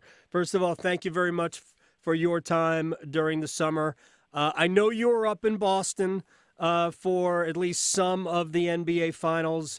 So how many times did the phrase, "I taught JT everything he knows," come up?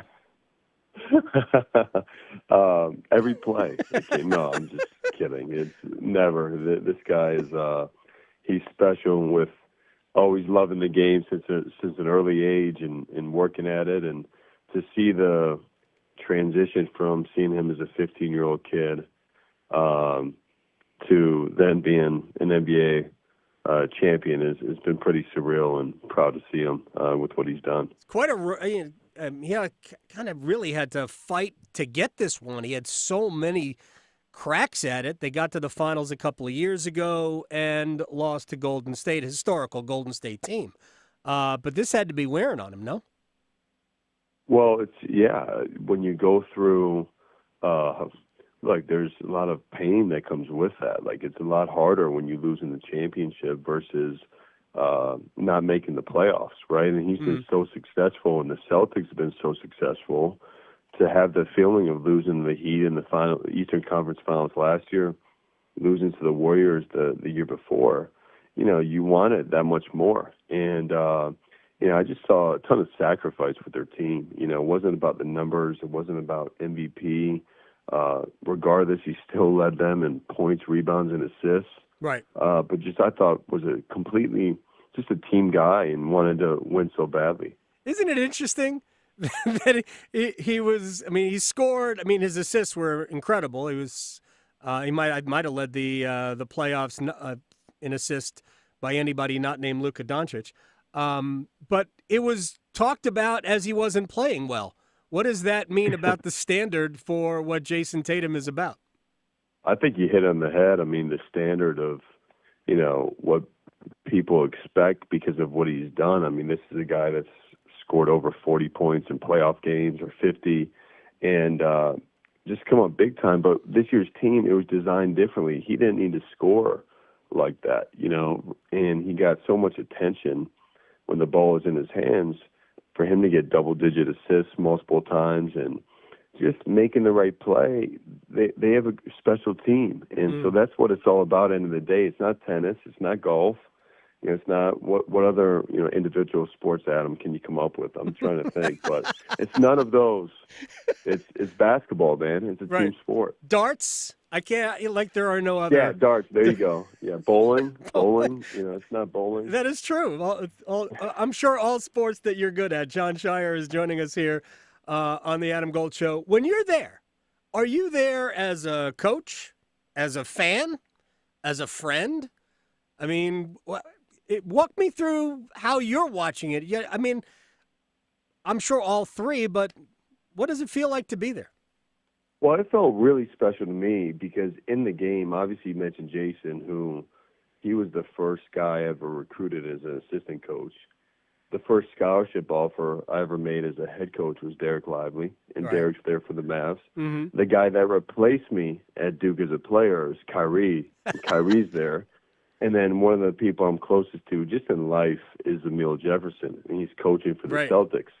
And so I'm watching as a coach and, like just thinking about adjustments and seeing what both teams are doing. But I'm also watching just as a proud coach, friend, and actually during the game I'm taking a picture of Derek. He's at the free throw line.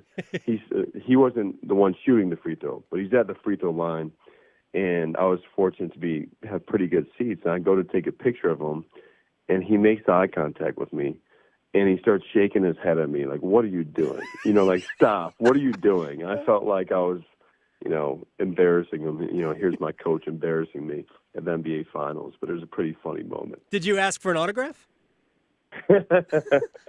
No, I did not. I might as well have after the picture, after he called me taking a picture of him. I should have gone back in my head, and there were so many connections, obviously, for you.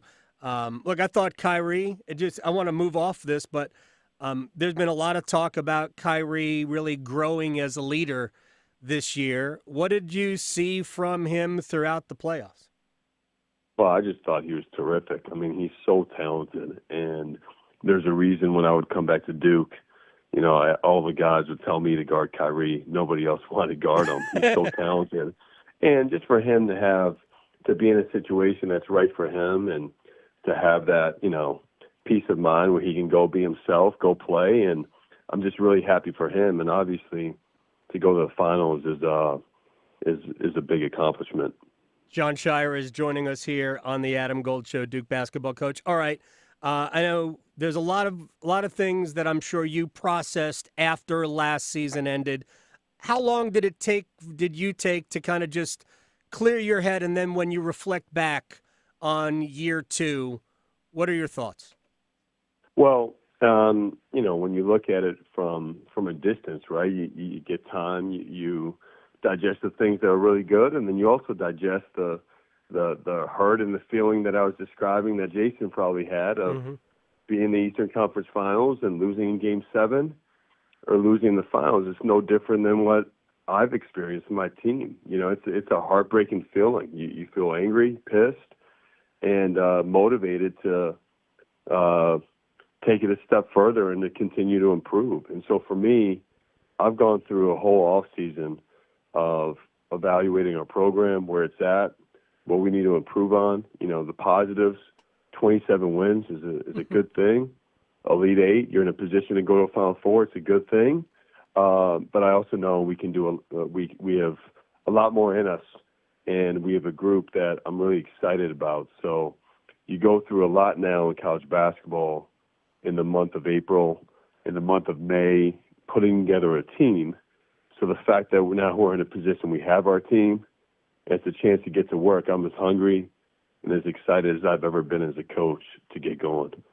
So, I just want to go back to last year. What made you, I guess angry is not necessarily the right word. I don't know. I mean, I don't know how you process the emotions. What disappointed you the most about the way it ended? I mean, getting close to winning another ACC championship as well. What disappointed you the most about all of it? No, well, as a competitor, right, you want to win everything as a competitor. And so for me, I'm not easily satisfied. And last year's team, we were right there. Like you said, you're one win away from, winning the ACC regular season title or having a share of it. You're 13 minutes away from going to a Final Four, and you need to prepare to be at your best when your best is required. Like that's what practice is for. Those are the positions you want to put your team in and for yourself to be in. And so for me, we have to get back to that where we work, where we feel we're right there and feel confident in those moments. And besides that last game, every game for us was a 1 or 2 possession loss. And obviously we had different kinds of wins. Mm-hmm. And so really the margin, we're talking about possession or 2. Right. And so, for our team this summer, every day we'll be working to win a possession or 2 or 3, and that goes such a long way when you think about, last year's team, you're 27-9. 8 of those losses, like I mentioned, it's literally a possession or 2 difference of winning and losing. I want to get to this year's group, but last year, and I know you mentioned at the end of the year, we went about it a little differently this year. You didn't really dip into the portal. You may have tried and didn't find anything that you felt would make your team better. But did it ultimately come down to the roster that you had at your disposal? What was it, you think? You're talking about last season, correct? Yeah, last season. Yeah. Well, really, it's the fact that we had everybody come back, and that wasn't expected.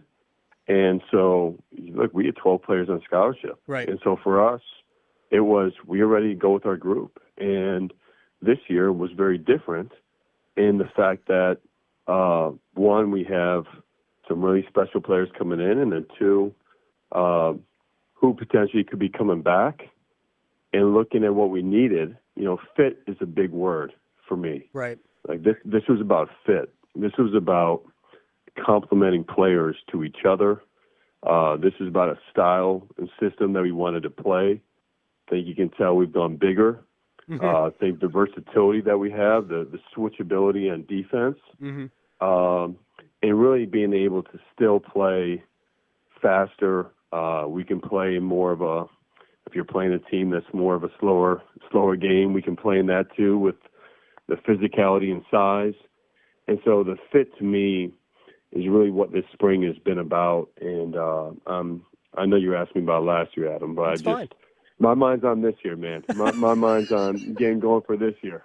Well, no, look, I think a lot of us thought, man, it would have been awesome if Derek Lively had just hung around for one more year because it was the missing piece to your defense, that last line of defense, not to mention that we all knew that he would ultimately look like he did at the end of the NBA season. He was my favorite player to watch in the playoffs with the energy, and we know that he's a great passer. There's so much more to his game. I cannot wait for the future of Derek Lively. Totally understand why he decided to go, because that's what these players do. And you have to build a roster every year. I mean, you're good at it. You're great at recruiting. We all know this. Do you like doing that? Because that's what they have to do, like in NBA offices. They have to build almost new rosters every year.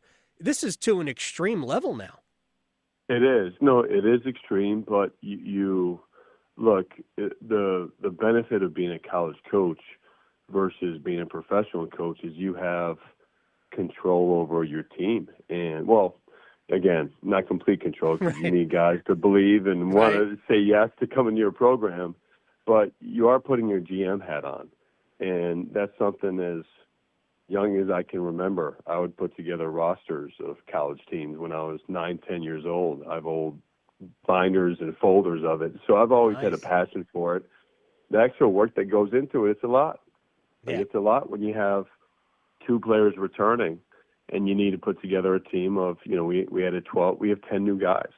And, but I think for me, it's, you go through 2 seasons in a different environment as a head coach, you realize more what you need.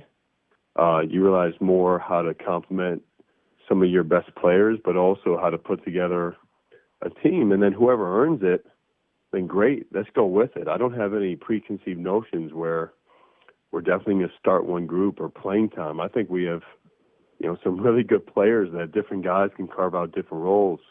But I do feel we have the balance and the complements of each other to have a really good team. How hard is it to build chemistry with a group of players that really have not played together? It's of course a challenge. There's going to be some time that we need to grow into roles and learning about each other. But you know what, Adam? I just attacked this offseason with laying out. There's no sugarcoating. There's no nothing. Here's what it is. Do you want to be a part of this? Yes. If so, then here's what you need to do. And here's the expectation. If you surpass it, great. And all these guys are bought in. They're completely bought in. The 3 guys we brought in the portal. Mm-hmm. A lot of those guys want to be promised starting, or they want to be promised NIL or right. Exact playing time. And all 3 of them, Mason, Sion, and Malik, they all just asked for an opportunity. I just want an opportunity. If I earn it, will I get it? And the answer was yes. Mm-hmm. Just like for our freshmen coming in. We have 6 really good freshmen coming in. Yeah. And all of them wanted to know the same thing. And not one of them was promised starting. Not one of them was promised minutes, NIL. And that made it where it was really refreshing, gave us a great base for as we get to work. And actually we have our first, first workout today. So you have a workout today, then the Jon Scheyer camp starts tomorrow. And you really have 2 sessions, 4 days coming up before the end of the weekend, and then 4 more days.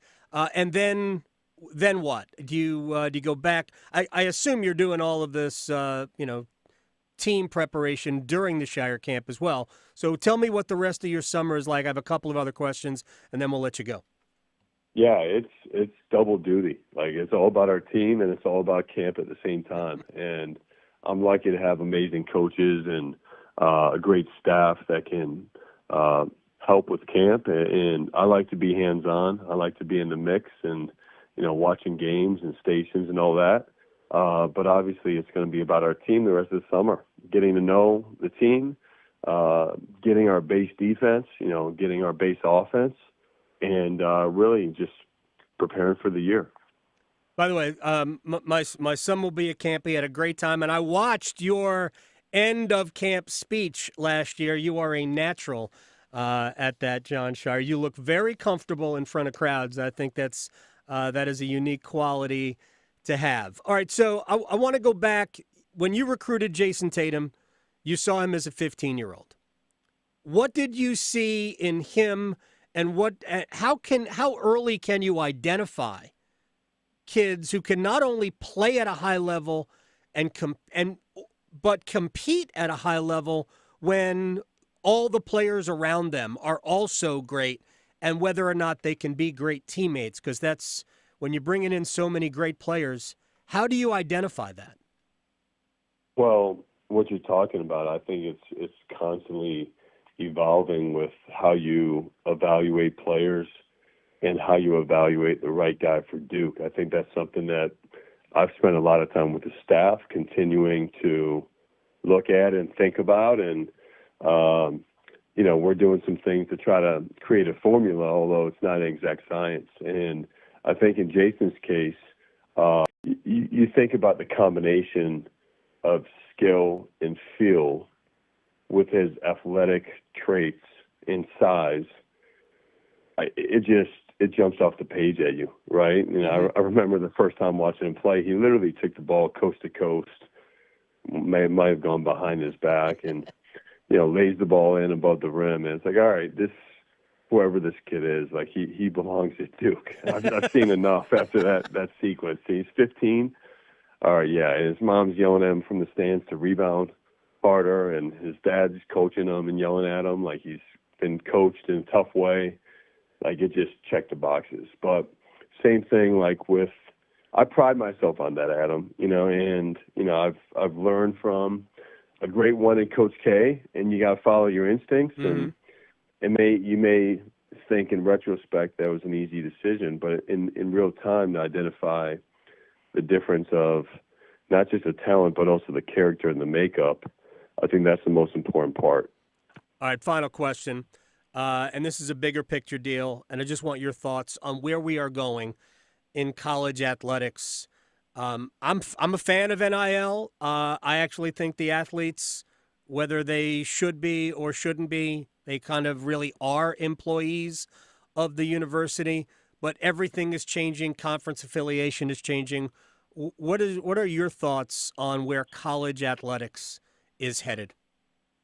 Well, I'm done guessing. I've tried guessing for the last 2 years, and every time I guess, I'm wrong. Right. Adam, so what I've tried to do is get in my mind, you have to be comfortable with being uncomfortable and not knowing. And you mentioned NIL. Me and you could probably do a whole segment just based on where college athletics is going. But NIL, I think it's good that it's going to be coming from within in-house. Yeah. It makes sense that way. And the thing that I know myself, but a lot of coaches have fought for is transparency of some sort. Mm-hmm. Like under the same rules, which we're getting closer to that. Conference realignment, we'll see, and I'm not going to guess. I'm not going to guess right now. You can guess. I'm not going to. It's smart. But you have no idea what's going to happen.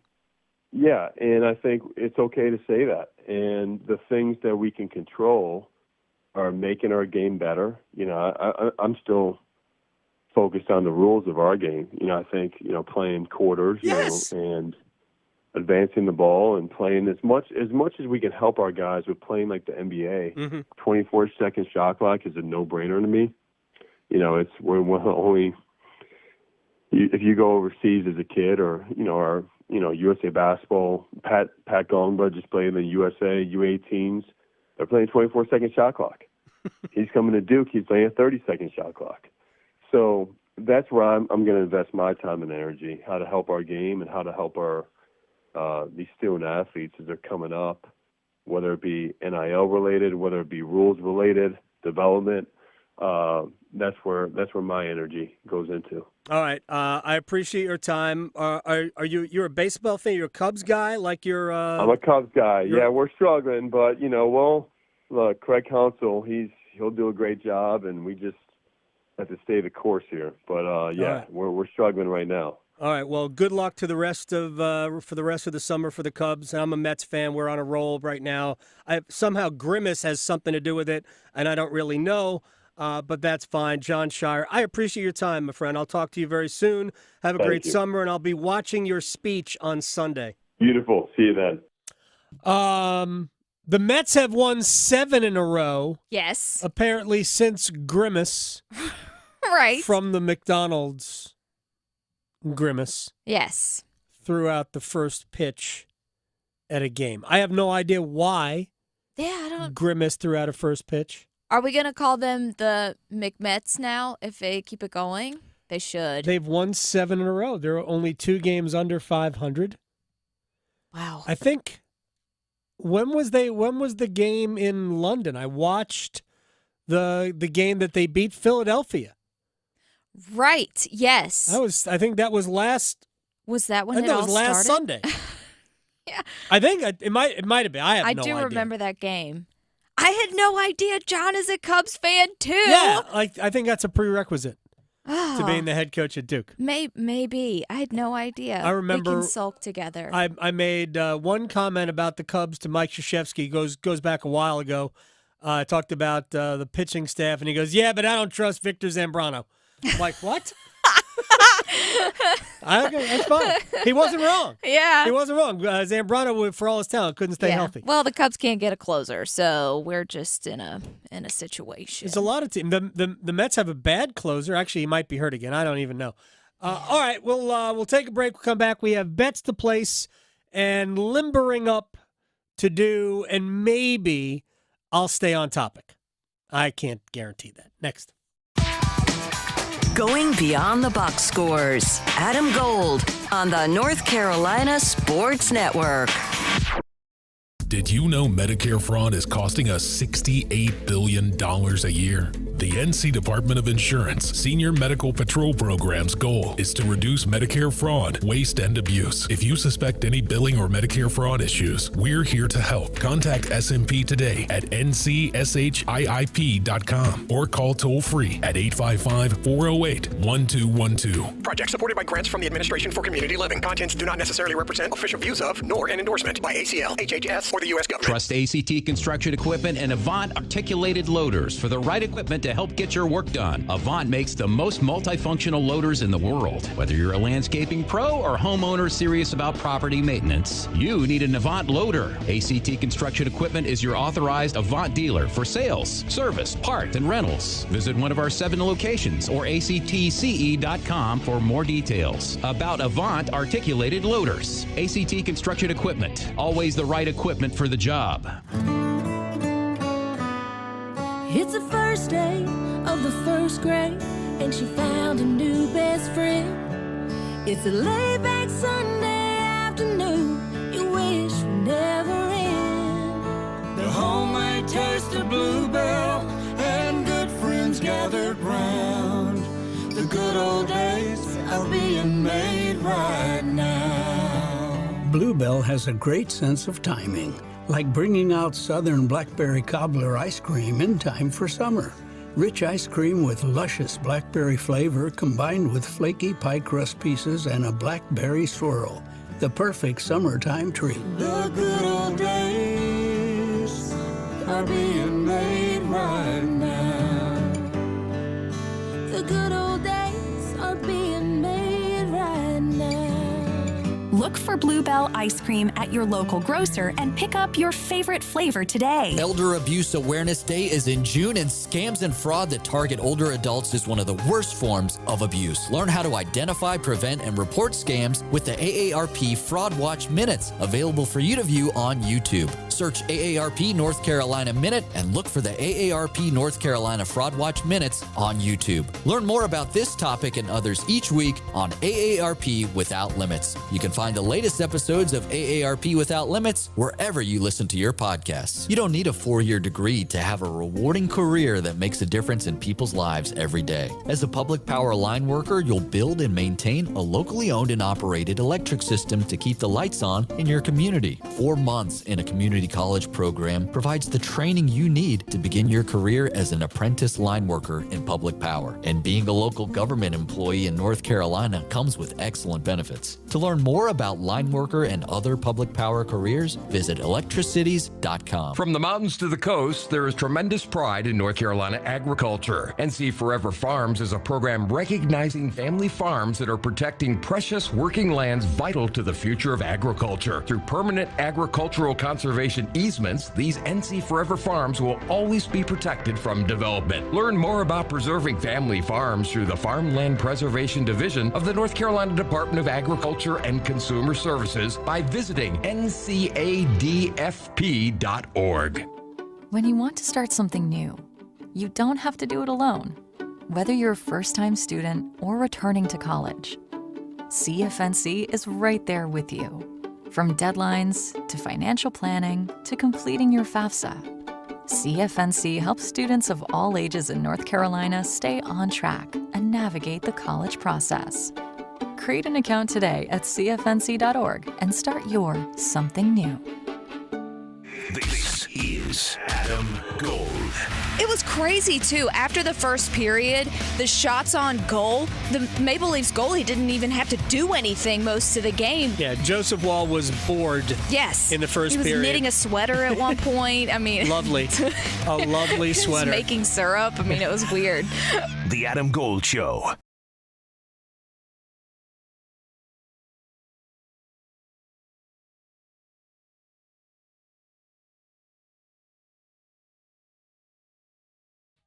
It's the Adam Gold Show. I am Adam Gold.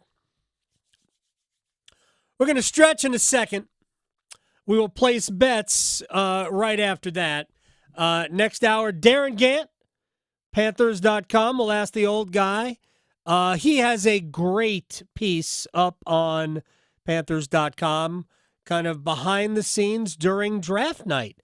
How did the trade to get from first pick in the second round to last pick in the first round, how did that come about, and everything that went into draft day. So great, just fascinating read. A longer read than most of Darren's stuff at Panthers.com, but all, I think, very interesting. We'll talk to Darren about the offseason and where the Panthers are as we are still now, month and a half from training camp? A little bit more than a month. Not quite a month and a half, but a shade more than a month. I can't believe we're 2/3 of the way through June already. Unbelievable. But that's coming up next hour. Also, Doug Glanville will help us reminisce about Willie Mays. And real quick about that, I have some thoughts on not really Willie Mays, but the question was asked, and I think it's fascinating.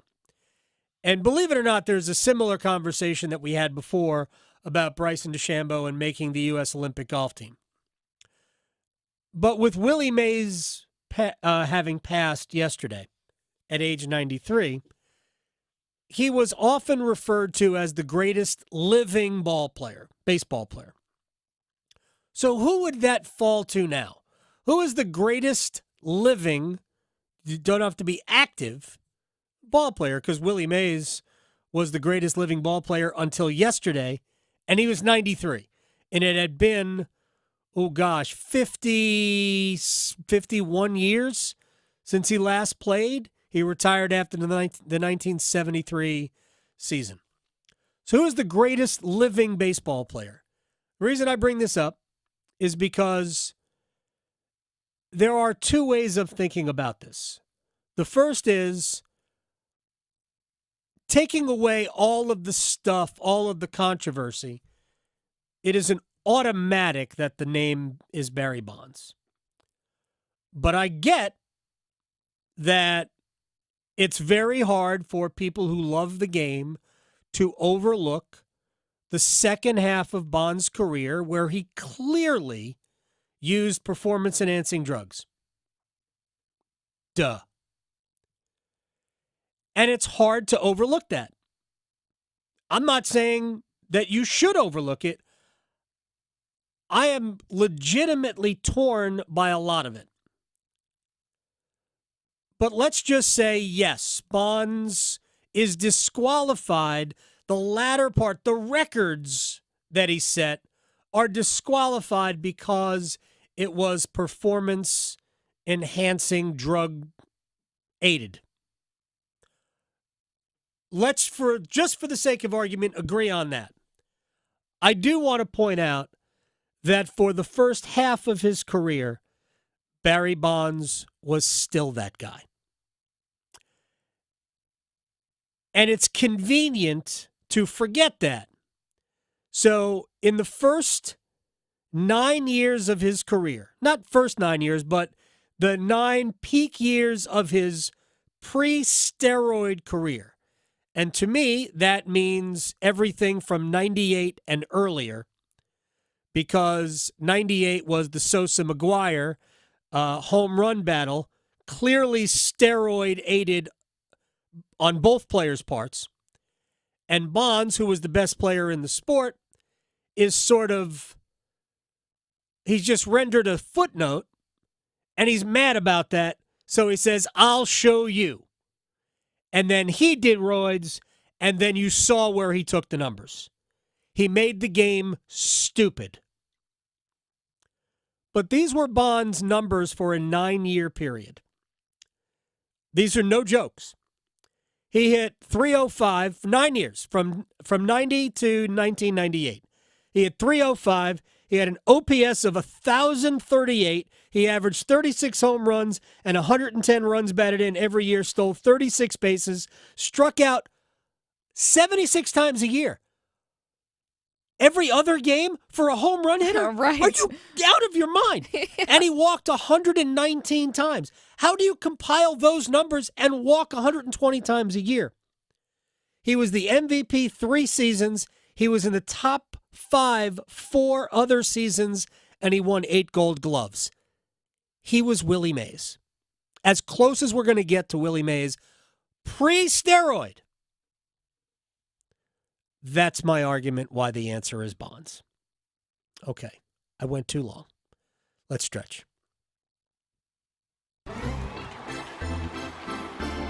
Okay, so I did some digging with the Grimace situation. Now, there's no logic, but of course. He did this because it was his birthday. So I don't know why he picked the Mets. I don't know if he was born in New York, like if this idea of Grimace was born, I don't know. But it was his birthday, and he was celebrating by throwing the first pitch, which was on June 12th against the Miami Marlins. They ended up winning a couple games against them. Then they swept the Padres, which they had not done in like a long, long time, apparently. And so that is why they're on their streak now.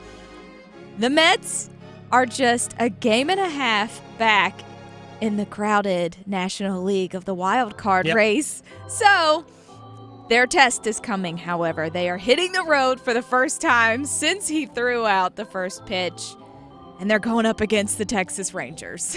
Yeah. So good luck with that with the Mets. That may be a little difficult, but yeah, so that's as much as I've figured out. So we'll see how they do against the Texas Rangers, which I think is tonight, actually. But you know what? We've got some bets to place, so let's do it. Here we go. Place your bets. Here we are. I bet you slice into the woods $100. Gambling is illegal at Bushwood, sir, and I never slide. Yeah. Okay, you can owe me. I owe you nothing. All right, let's have at it. Okay, well, speaking of the Cubs, the Cubbies are at home. Yes, they did win yesterday. However, we have Kyle Hendricks pitching today, so I'm taking the San Francisco Giants to beat the Cubs, unfortunately. You're trying to buy a win. I am trying to buy a win, and I think it will be over because Kyle's going to let the Giants score about 7 of these runs, and then the Cubs will get, Ian Happ or something to try to come through. But, yeah. So, with that, taking the Giants and the over because it's at 11, it's plus 216. All right, so I'm going to do 2 European Football Championship wagers. Germany just beat Hungary 2-0. Coming up at 3 o'clock, we've got Scotland and Switzerland. Scotland's coming off a loss, Switzerland coming off a win. We're going to meet in the middle. We're going to have a draw.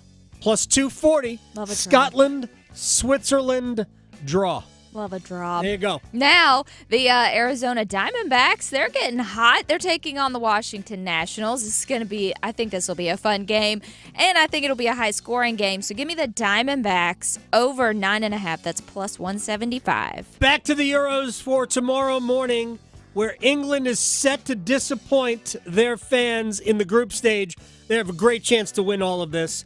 Denmark keeps it close. It's a draw. Denmark and England plus 260.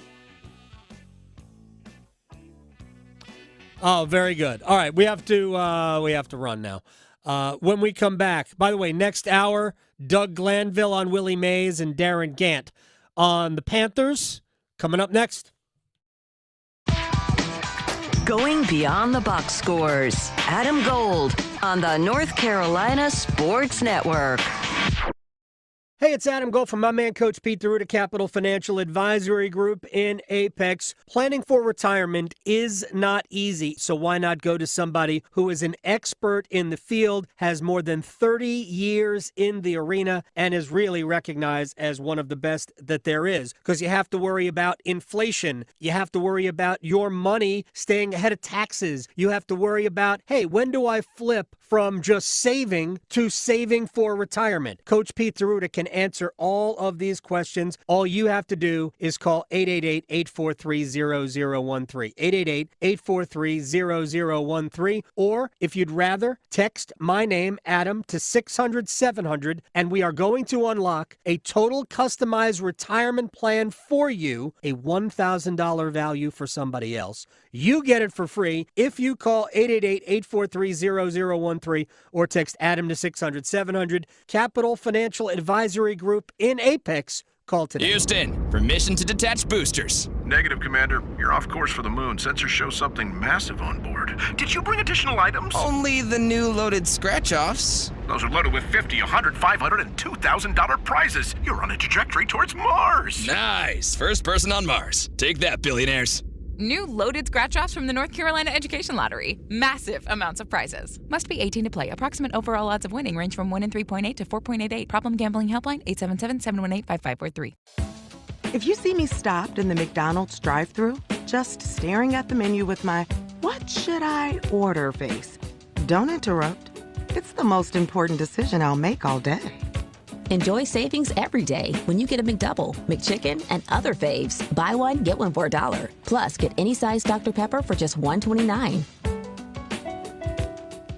Price and participation may vary. Valid for product of equal or lesser value. Cannot be combined with any other offer or combo meal.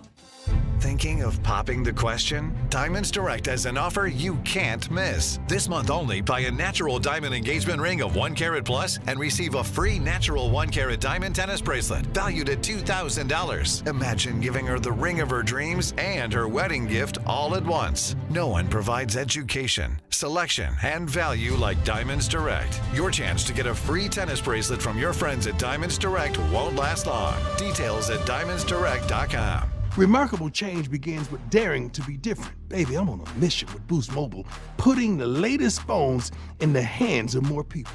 Introducing the signature Coach Prime Razor, only from Boost Mobile.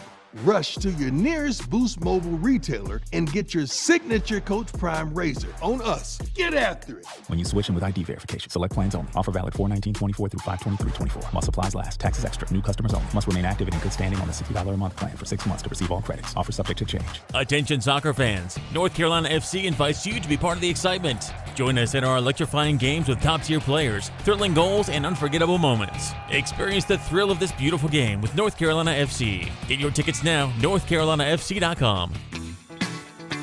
Shop Macy's and save big with our lowest prices of the season. Like 40 to 60% off shoes, handbags, and accessories for any occasion. And bras, pajamas, and more essentials. And get your backyard ready for summer hosting with 20 to 60% off outdoor furniture you need now. Plus, download the app for even more lowest prices of the season today at Macy's. Savings off already reduced prices. Exclusions apply. This hour of buzzer-beating, nail-biting, edge-of-your-seat sports action on 99.9 The Fan is powered by Ritchie Law Firm Injury Lawyers. Visit GotBryan.com. That's GotBryan.com.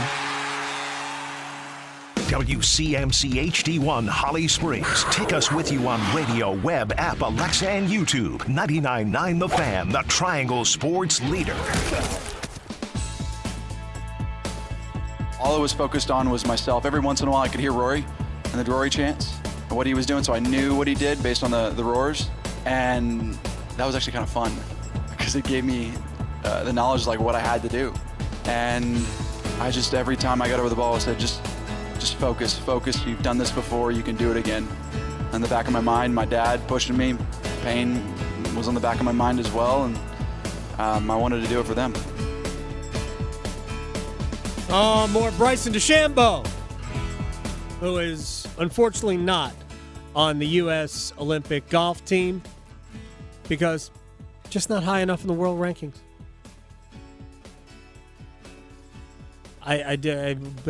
Okay. All right. It is what it is. I think the U.S. still has a good chance to medal, but it's just a golf tournament. It really is just a golf tournament. And anybody can win a golf tournament. Anybody can win a golf tournament. So, but it's just unfortunate. Bryson is definitely one of the best four Americans, and he's not going to be there. Coming up in a little bit, Darren Gant on the Carolina Panthers. I read his story, but if you haven't read it at Panthers.com, we'll let Darren take us inside the decision to make the trade to get from the second round up to the first round. You moved up one spot, and it cost, 40 spots between the fifth and sixth round picks that were swapped.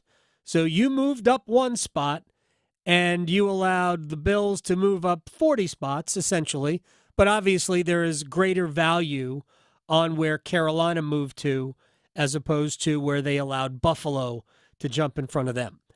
So we'll talk to Darren again about that. And then it will be a conversation with Doug Glanville on the now late Willie Mays. But right now, let us Wall of Sound. The Wall of Sound is a function of this studio. There's no doubt about it. All right, we're going to start with a little bit about Willie Mays.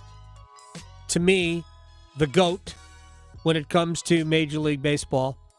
Best player ever. He was, until yesterday, the greatest living ball player. By the way, when we talk about this with Doug Glanville, I will relate a very quick story about Joe DiMaggio.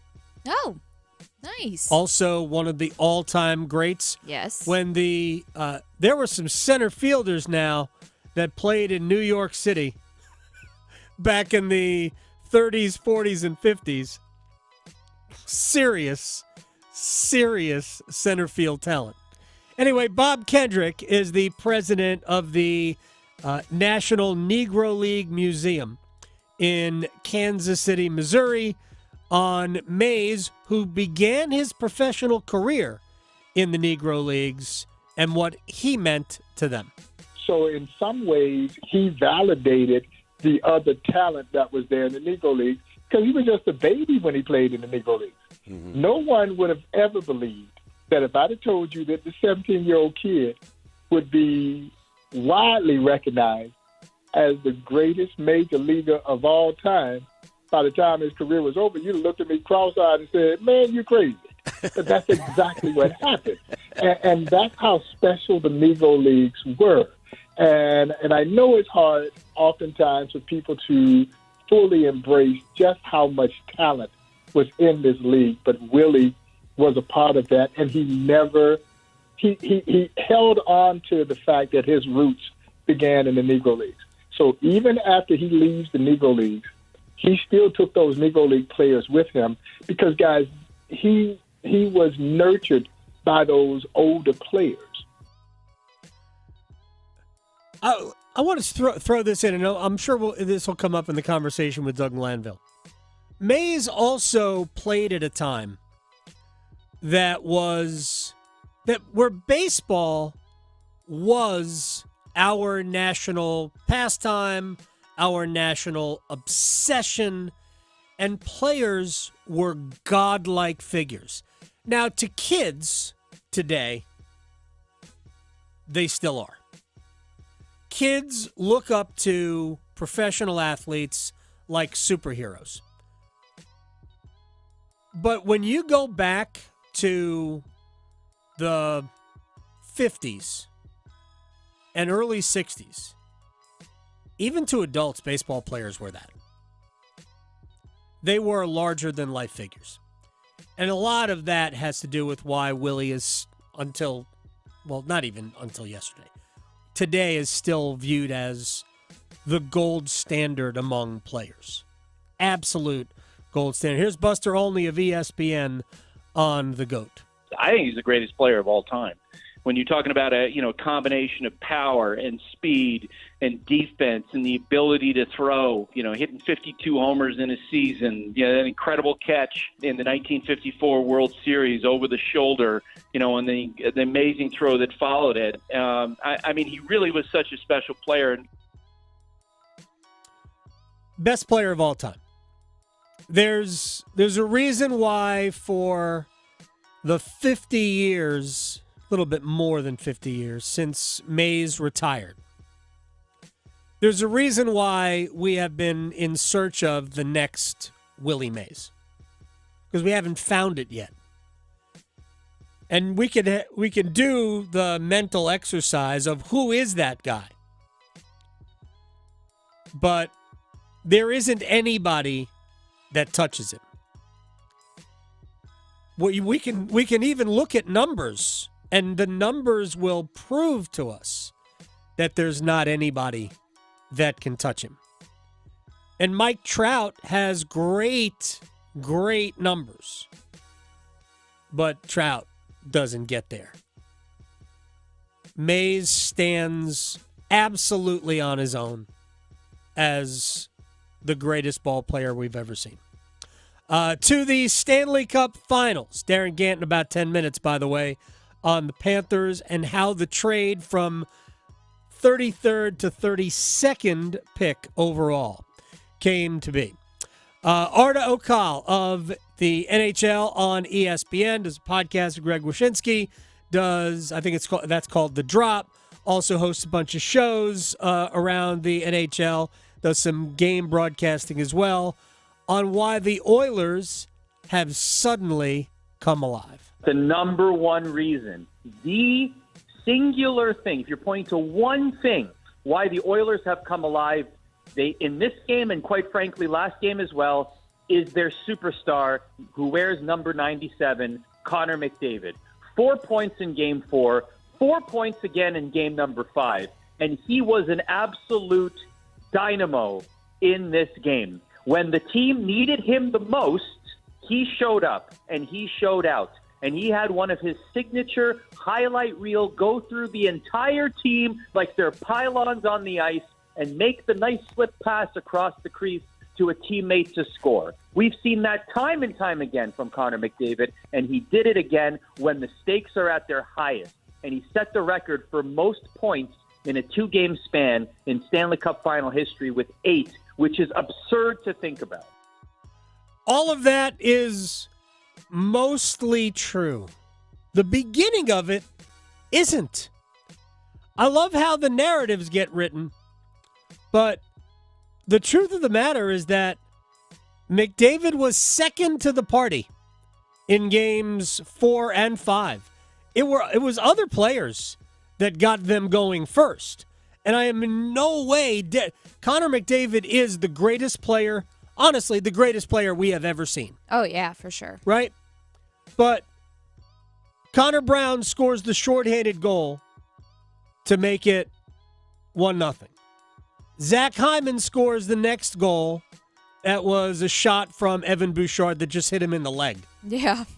Then it was McDavid from a bad angle. Mm-hmm. So that's really a bad goal for Sergei Bobrovsky to allow. Yeah. Right?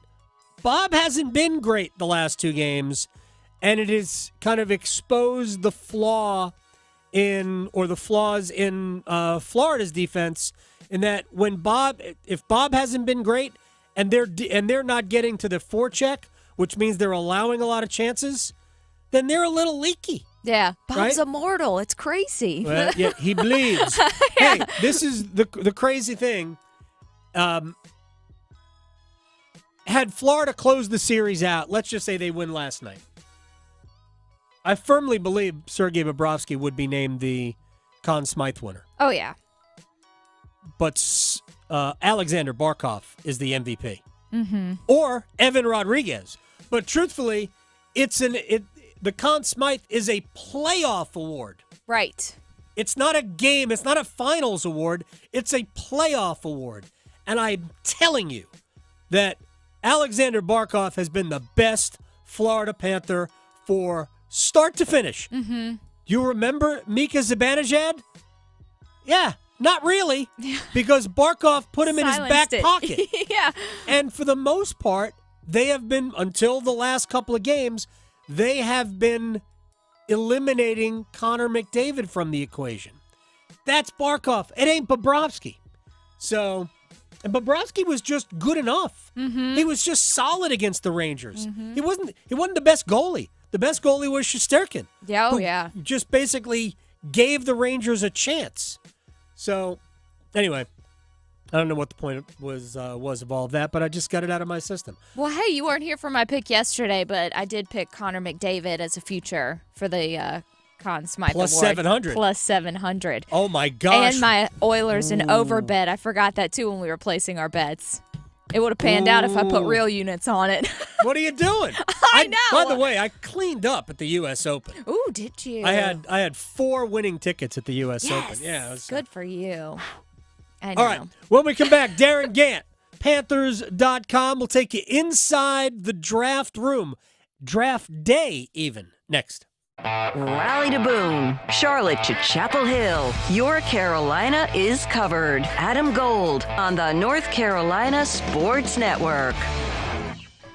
Listen every afternoon for The Drive with Tim Donnelly. Bryce Young is a lot of things, but the one thing you need to make sure you do going into year 2 for the Panthers is don't make Bryce Young try to be anyone but Bryce Young. Jadeveon Clowney told the media that Bryce is quiet. Deontay Johnson told him that he's loud and he talks a lot. Which one is it? It doesn't matter. Just make sure his leadership style is his. The Drive with Tim Donnelly, 3 to 6 on 99.9 The Fan.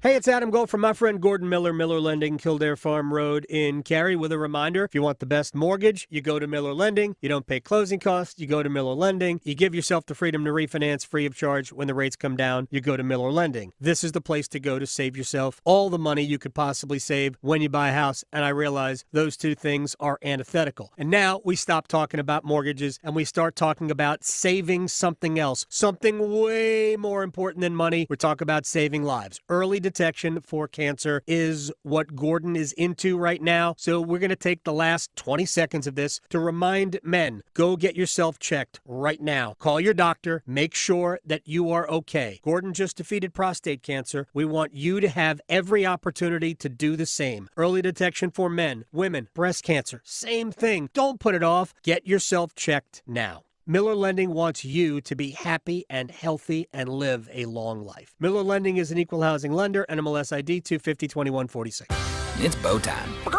Listen up, because we've got some big news to share. You might want to sit down for this.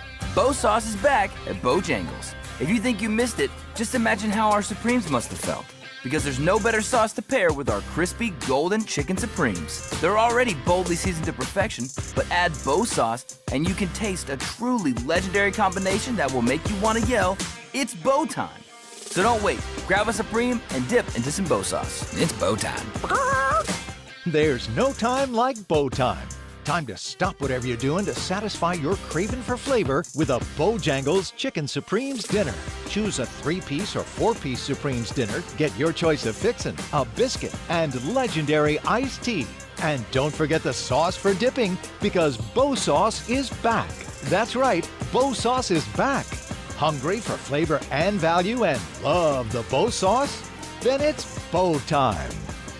Everyone and everything is trying to become more streamlined, more efficient these days, so why not you? Adam Gold here from my friends at Travers LASIK and Dr. Lori Travers, the Triangle's only LASIK specialist, and this is your chance to streamline your day-to-day. If you are a contact lens or glasses wearer, get rid of everything involved, the lenses, the cleaning, the trips to the store, the replacement lenses and glasses, and the cost that comes with them. So how about we hit up Travers LASIK? Get Dr. Lori Travers to work her magic, 5 minutes per eye. You could go back to work the very next day. That may or may not be a selling point. Plus, they're offering $1,000 off, 0% financing for qualified customers. And if you are not sure if you can afford it, just go to TraversLASIK.com. Check out their affordability calculator. Very official. The consultation is free. 919-510-6830. TraversLASIK.com. Travers LASIK. See what you've been missing.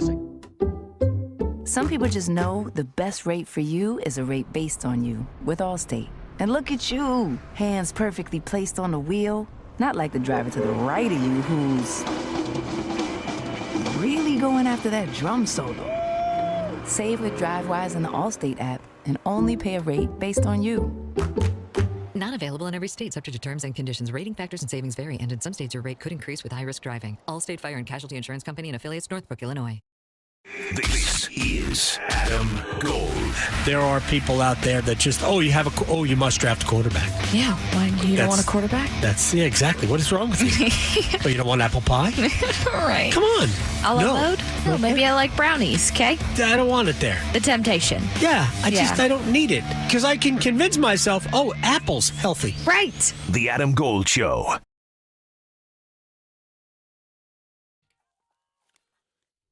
It's the Adam Gold Show. I am Adam Gold. Victoria producing the program.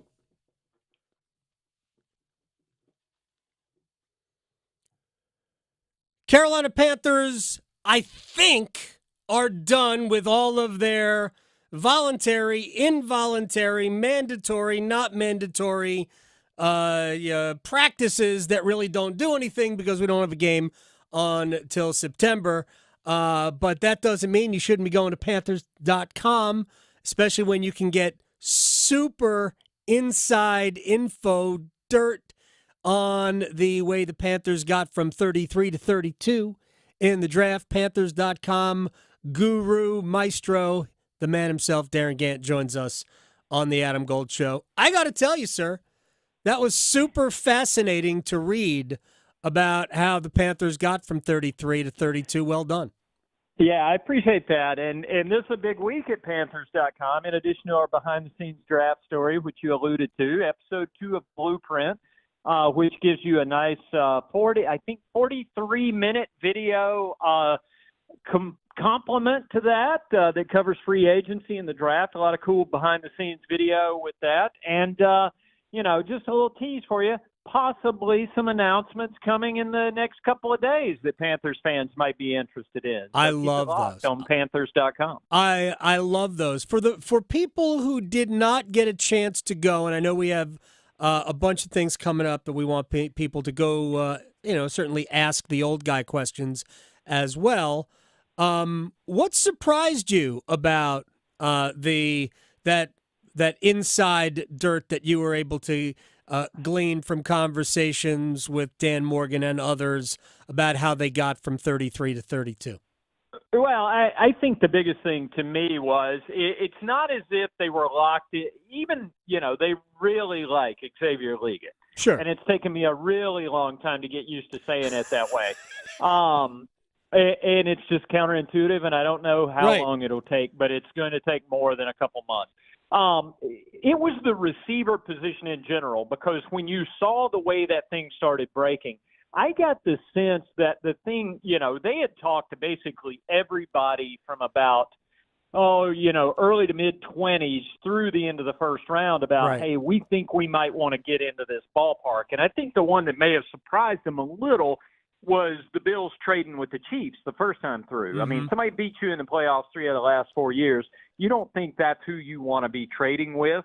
But they clearly wanted to get, some extra assets, Brandon Beane, and those guys wanted to stockpile some stuff. So I think if there was a surprise, it might have been that they dealt with Kansas City for 28 rather than doing, something with Dan and the Panthers at that spot. But they came back in at 31 and did what they needed to do. So I just think, or 32 rather. So I just think they wanted to get a receiver. And when you saw that clump of dudes from Worthy to Ricky Pearsall go, that's when it's like, no, we just got to do this, because when you look at who came back and took receivers in the top of the second round, those guys were all calling the Bills too. Right. The Bills were open for business, so they were trading 32 to somebody.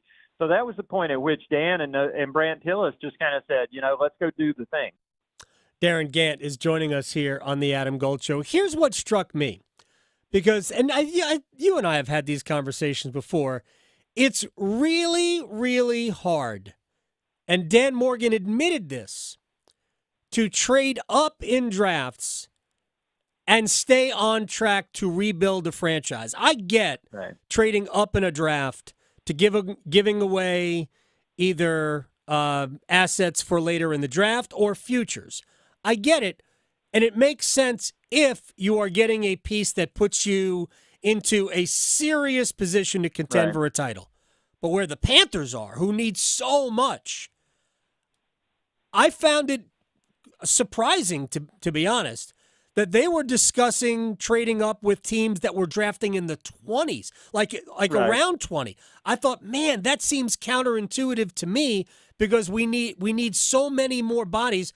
But something that Dan Morgan said in that piece is that he didn't want to get into a position where he was trading more picks, and he wanted to come out with at least the same number of picks. Can you speak to that? Right, and there was a real intentionality about that, because, and not to call anybody out for anything that's been done in the past, but obviously they wanted to do things differently. And there was an intentionality about, okay, if it cost us a 1 and a 5 to move up a spot, let's make sure we get a 6 back on the other side, so the inventory numbers stay the same. It seems like a small thing, but then when you turn around and, you trade back in the second round and get the extra 2 next year to make you whole, Since you were lacking a 2 going into next year's draft anyway from the Bryce trade last year.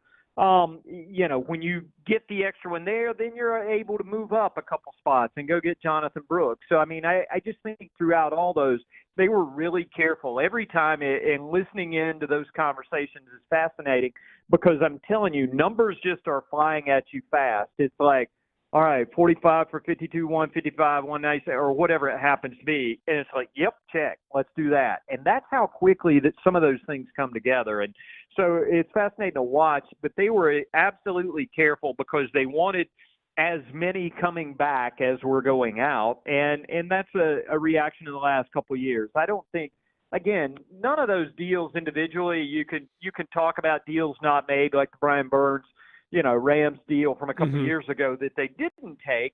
But when you look at some of the things, I think the kind of stuff that you're going to see them not be in the business of is like, okay, a couple of picks for Laviska Shenault.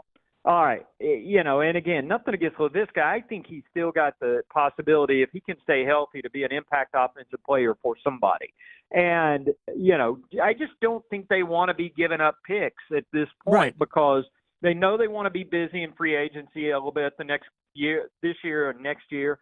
So you need some of that price-controlled labor of, late-round picks to balance the books. No, you absolutely have to, and you have to hit on more of them than they have hit on. I think that's, to me, if I look back on the last, 4 or 5 years of the Panthers, it's the fact that they really haven't connected and found starters or significant contributors, after the first, really the first round of the draft. And the one guy, and that's why I think stories like that when I wrote the other day or that published the other day, Blueprint kind of shows Trevin Wallace, the third-round linebacker out of Kentucky, is the one that the draft. It became cool for the draft industrial complex to kind of poo-poo that one and say, well, that's not value. That guy would have gotten drafted in the 5th round. Well, nobody knows that. Right. And the people who say those things generally don't know what they're talking about in terms of how other teams value certain guys. Because if, Dan Morgan knew who he was visiting with at every stop along the way. But when it comes to an off-ball linebacker to play in that defense, this guy has now been endorsed by Dan Morgan, who was pretty good at it. And if you watch Blueprint, which debuted last night on the Panthers YouTube channel and Panthers.com, you would know that he got a call from Lofa Tatupu, another pretty good inside linebacker who knocked out Nick Goings in the 2005 NFC Championship game to keep the Panthers from going to 2 Super Bowls in 3 seasons. So 2 pretty good endorsements of Trevin Wallace there that, Dan felt strongly about the guy, feels like he's going to be somebody who's a player for him down the line in years to come. And they don't need that guy to produce this year because you got Josie Jewell and Shaq Thompson. So I just think that's kind of a way that, stories like that, videos like that can kind of contextualize some of these moves and explain them to fans in a way other people cannot. Personally, I think the reason why maybe the pick of Wallace came under discussion, if you will, was the fact that his name isn't the guy from isn't Peyton Wilson from NC State, who was still on the board at that time, right? Yeah. And the other difference between those two guys is Trevin Wallace doesn't look like the guy from the Operation game with the light up red nose. Oh, come on! Peyton Wilson is an amazing player, and he's one of those guys. When he gets drafted by Pittsburgh, that's one of those spots where you say that's going to work. Yep. For 4 years. Now, do you think that Peyton Wilson's going to be a 10-year player? No. For the Pittsburgh Steelers? I mean, it's irresponsible to expect that based on his medical file. But, I think for right now, and there's certain guys in those spots, when the Steelers take somebody in the 3rd round or the Ravens take somebody in the 3rd round, it's like, yeah, that makes a lot of sense. Here's my counter to that. I think it's almost irresponsible. Irresponsible, it's not exact, but to think that any player in the NFL is going to be a 10-year player. No question. Right? No question. I mean, it's not I just figured Peyton. But when you start with that kind of litany of injuries like Peyton had, I mean, and again, I hate it because I love watching the guy play. I mean, the people who compared him to Luke Kuechly, Dan Morgan, those kind of guys were not wrong. I mean, the guy was an animal on Saturdays. I think he's going to be a great pro for 4 years, and then he'll probably be done. like so many other players. Look, my problem is really more with the collective bargaining agreement. That's another thing you pointed out, why there is greater value today going up one spot from the second round to the first round, is because Xavier Liggett now is married to the Panthers, assuming he is a good player. We'll just assume that he's a good player. He's married to them for 5 years, and then there is, of course, the franchise tag if he's that kind of a player down the road. All right, one more thing. Cost certainty has a value, no question. Oh, tremendous.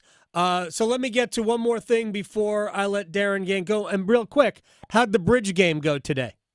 Bridge went outstanding. The wife and I executed our first small slam ever as partners. That was a big day for us. And let me tell you, I got to tell you, not only did I play bridge today, I rode my bike to go play bridge, which is probably the whitest thing one could possibly do on Juneteenth. Are you retired?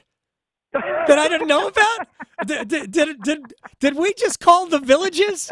Right? Did we just do that? My bicycle only has 2 wheels, not 3. Right, okay, fine. So I'm at least still in the active adult community. All Okay. right, good. Is there a basket? Right. Dinner is soon. Dinner, I think, My wife has a basket. I have saddlebags hanging off the rack of mine, so I can carry supplies home from the grocery store. That's amazing. I think dinner is at 4:30. All right. Sorry, I've completely lost my train of thought. All right, one more piece of business you would like to see the Panthers shore up before we start training camp.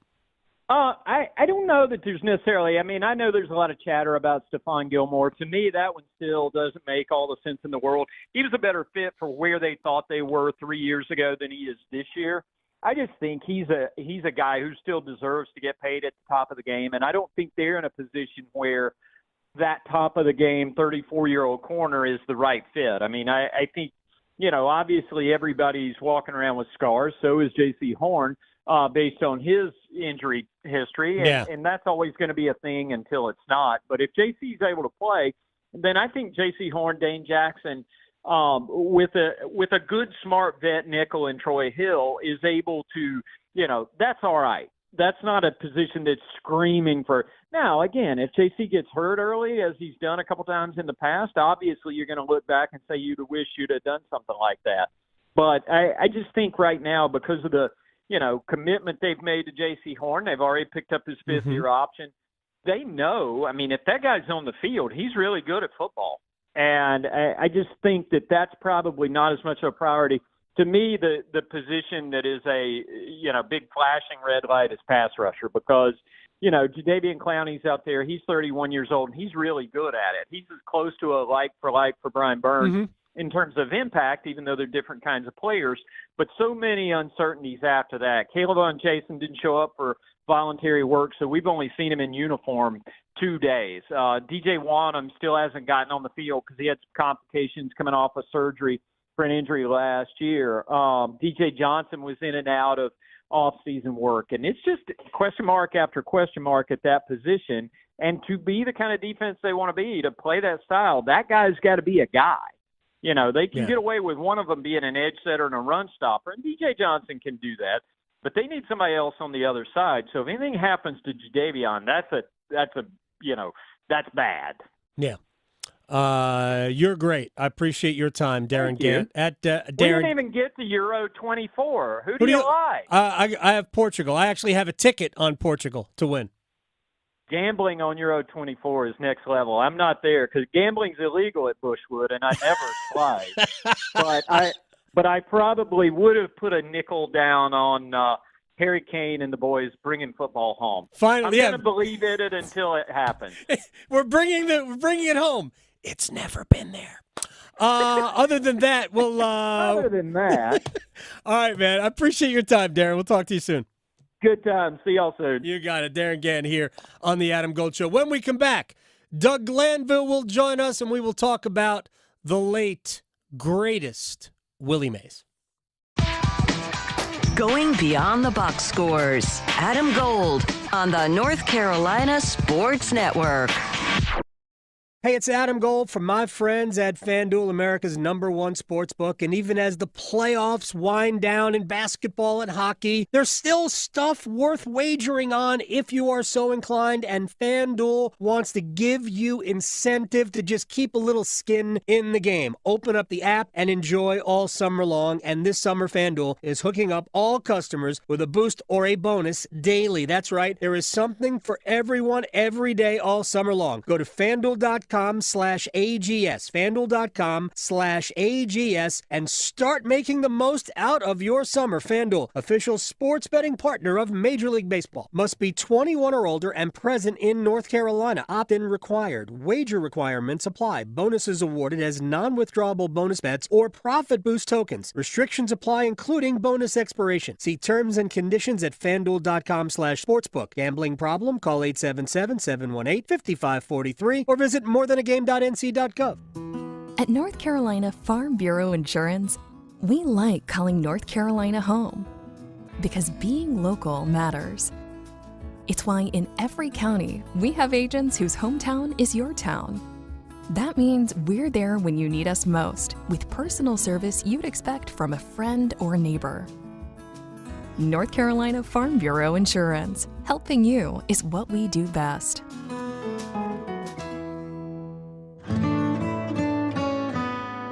It's the first day of the first grade, and she found a new best friend.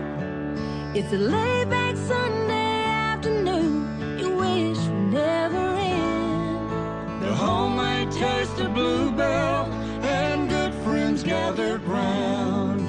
The good old days are being made right now. Bluebell is known for flavors that push the boundaries of taste. Our oatmeal cream pie ice cream is an oatmeal-flavored ice cream with hints of brown sugar mixed with soft oatmeal cookies and a vanilla icing swirl. We've set the bar sky high for deliciousness. The good old days are being made right now. The good old days are being made right now.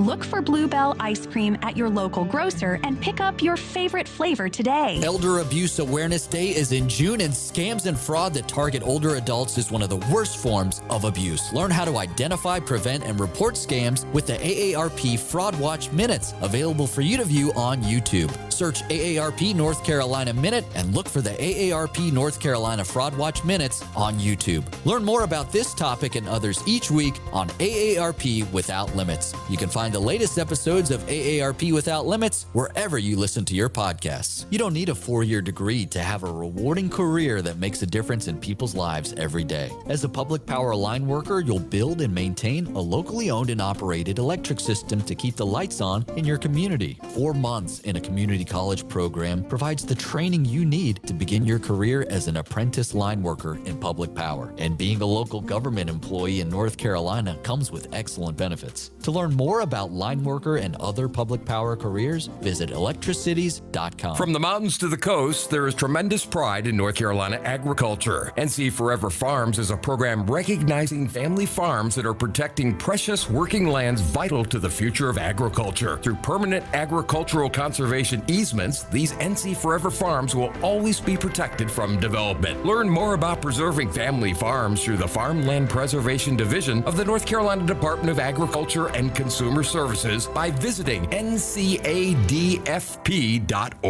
This is Adam Gold. I got news for you. If I see a hammerhead shark swimming near me in open water, we're gone. Bye. We're done. I'll be on the dock. I'm done. I've seen Jaws. You can't fool me. Yeah, I'll be on the dock. Yeah. I'll be, or in the boat or something. I will not be. Yeah. I will not be in open water. The Adam Gold Show.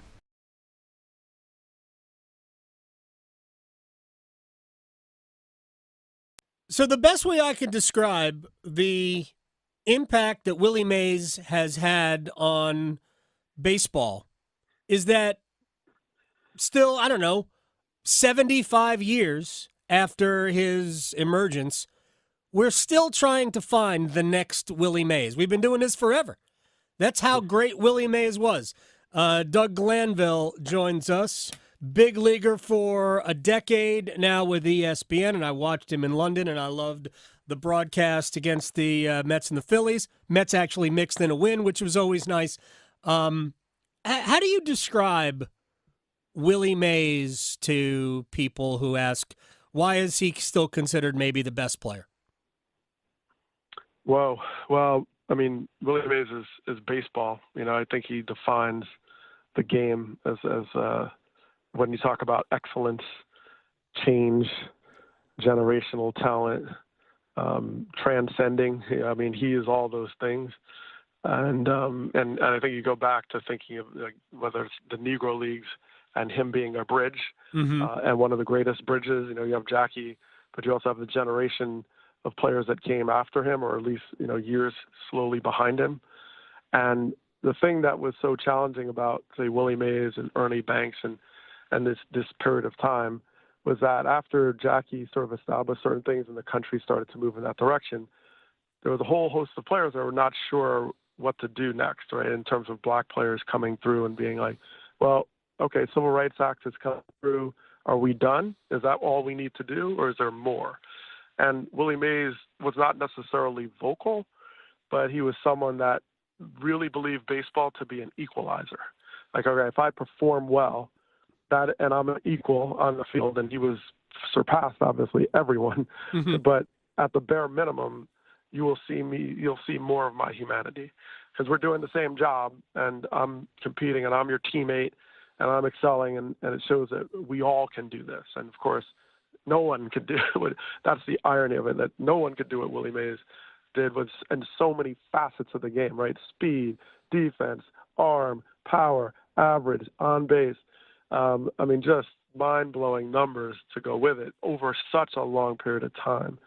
And he just became, a national, international figure, and did it with such kind of grace and passion, and he really sums up baseball at its best. Doug Glanville is joining us here on the Adam Gold Show. I was on a show, as a guest on a show in Charlotte today, and they asked me, what I thought, the first thing I thought when Willie passed, when I found out that Willie passed. And it happened actually yesterday as I was watching the Game 5 of the Stanley Cup Finals yesterday. And literally the first thing I thought about was not sadness. Because in 93, it's hard to be, there's an initial sadness, but really it's like I got an opportunity as a 6 or 7 year old to see, his last games as a Met.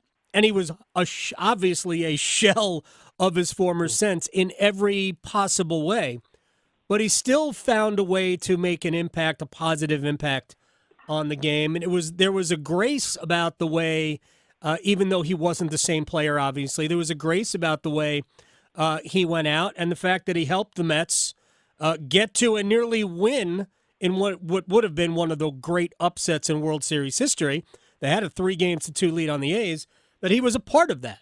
So I didn't have any sadness. It was just reflecting on how great the player was. Yeah, and he, that period of time was, as we share, was kind of the beginning of my real cementing of baseball fandom. That mid-'70s period. As I became more of a Philly fan, Dave Cash, but I grew up in New Jersey, so I knew all about the Mets and knew, Willie Mays' name, if nothing else, and at a very early age.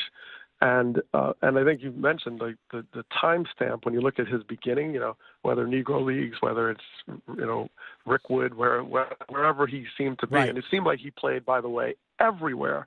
That's the other thing. Like Willie Mays, like every stadium, you're like, oh, Willie Mays played it. You probably played it like Teaneck Western Little League field, I'm sure. Just unbelievable. But yeah, I mean, it's just the game, the torch that, more so that he lit as opposed to just passing on. He just stayed within the game. And he did that, up until his passing. He was still connected and wanting to be this ambassador of the game. And you always appreciate that, because it doesn't always go that way. There's a lot of misery transitioning from the game. There's a lot of lostness. It's like watching Ken Griffey Jr. be this great player and then be a photographer at the game we played at, right? You just see that there's something else, and you're still keeping the game close, but you're also still, moving on in other ways. And Mays, yeah, like you said, the sadness. I got it sort of by text message or something with ESPN, and I was watching the Speech, which is a great movie, by the way. Right. And I was like, oh wow, so I started thinking about Rickwood because this game is happening tomorrow, and part of it, of course, was the hopes that he'd be there, but it still carries, this similar power. Certainly, of course, it'd be wonderful if he would have been able to be there, but at the same time, it's so inspired by him. Doug Glanville is joining us here on the Adam Gold Show. There have been songs written about him. We actually played "Say Hey" earlier by the Treniers, and Mickey Mantle had a song written about him too. It's kind of a romantic era that he is one of the symbols, if not the symbol of. But with New York area center fielders, Mickey Mantle, Duke Snider, Willie Mays, and they're all in the Hall of Fame. How much, I don't know, do you have to convince younger people today that you have no clue that, yes, we romanticized players back in the 50s and early 60s more so than we do today, but you almost have to convince young people that, no, we never had anything like him before, and we've never had anything really like him since. Yeah, well, that speaks to the enduring talent and impact, because we tend to have recency bias, right? Like I became fans of the Phillies in the '80s, and I think of all the '80s players, but you always come back to Willie Mays, and really that generation was just such a golden era of just greatness. There was, and especially when you talk about the Negro League players or those affiliated or connected, whether Ernie Banks or Billy Williams, Hank Aaron, and so many, Jackie and so on. You just realize, like, wow, those were some of the greatest players ever played the game. And they did it through a period of time where America was going through a lot of pain and transition and change, and still were able to perform and carrying many people on their backs.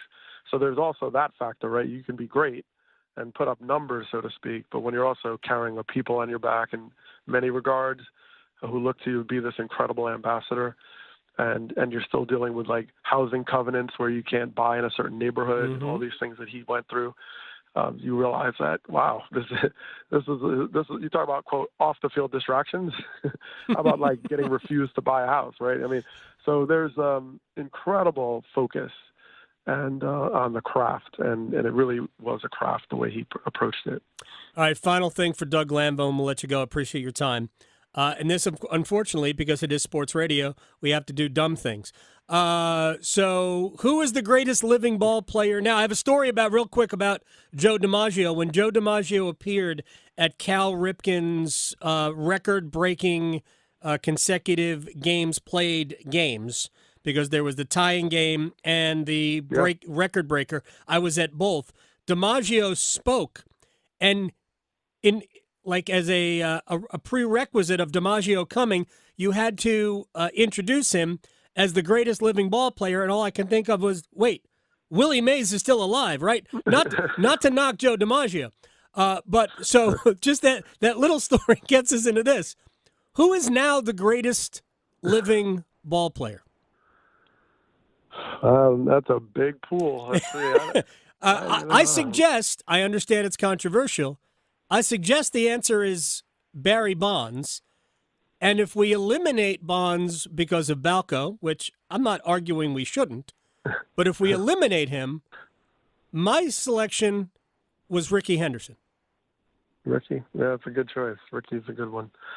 Those are good choices. Well, there's a track record aspect, and then there's like Shohei Ohtani. Okay, so because it's hard to not mention a guy that literally pitches the way he hits, in terms of like you look at his OPS as a batter and then the OPS of hitters against him, and you're like, wait a minute.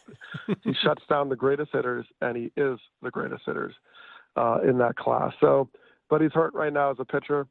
But if that's a vacuum, because he hasn't had a whole career. Right. So it's hard to say how that plays out. But, in a singular talent, I definitely put Ohtani high up there. But yeah, Bonds, definitely a lot of controversy around him. But numbers-wise, it's hard to argue the numbers.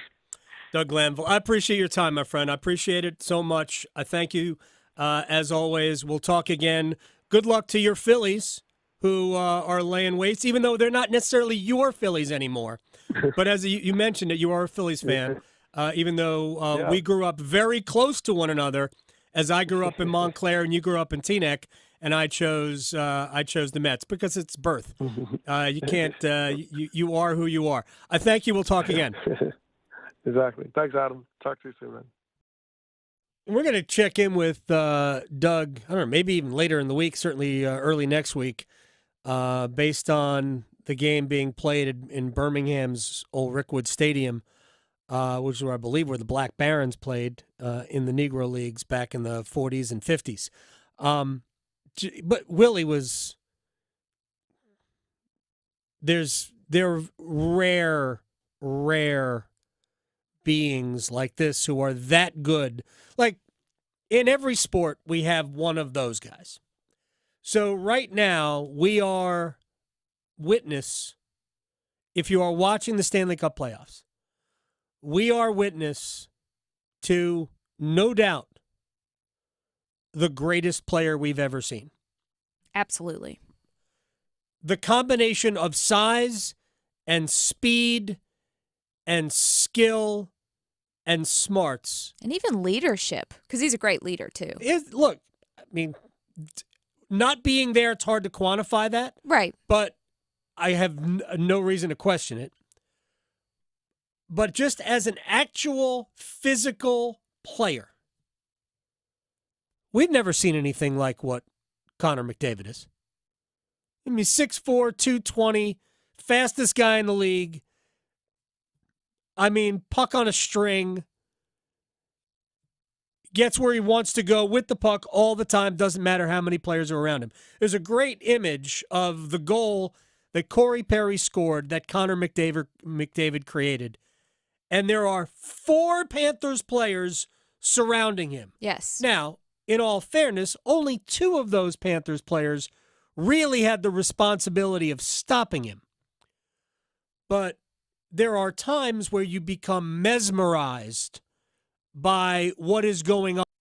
So we're witnessing McDavid as the greatest thing we have ever seen.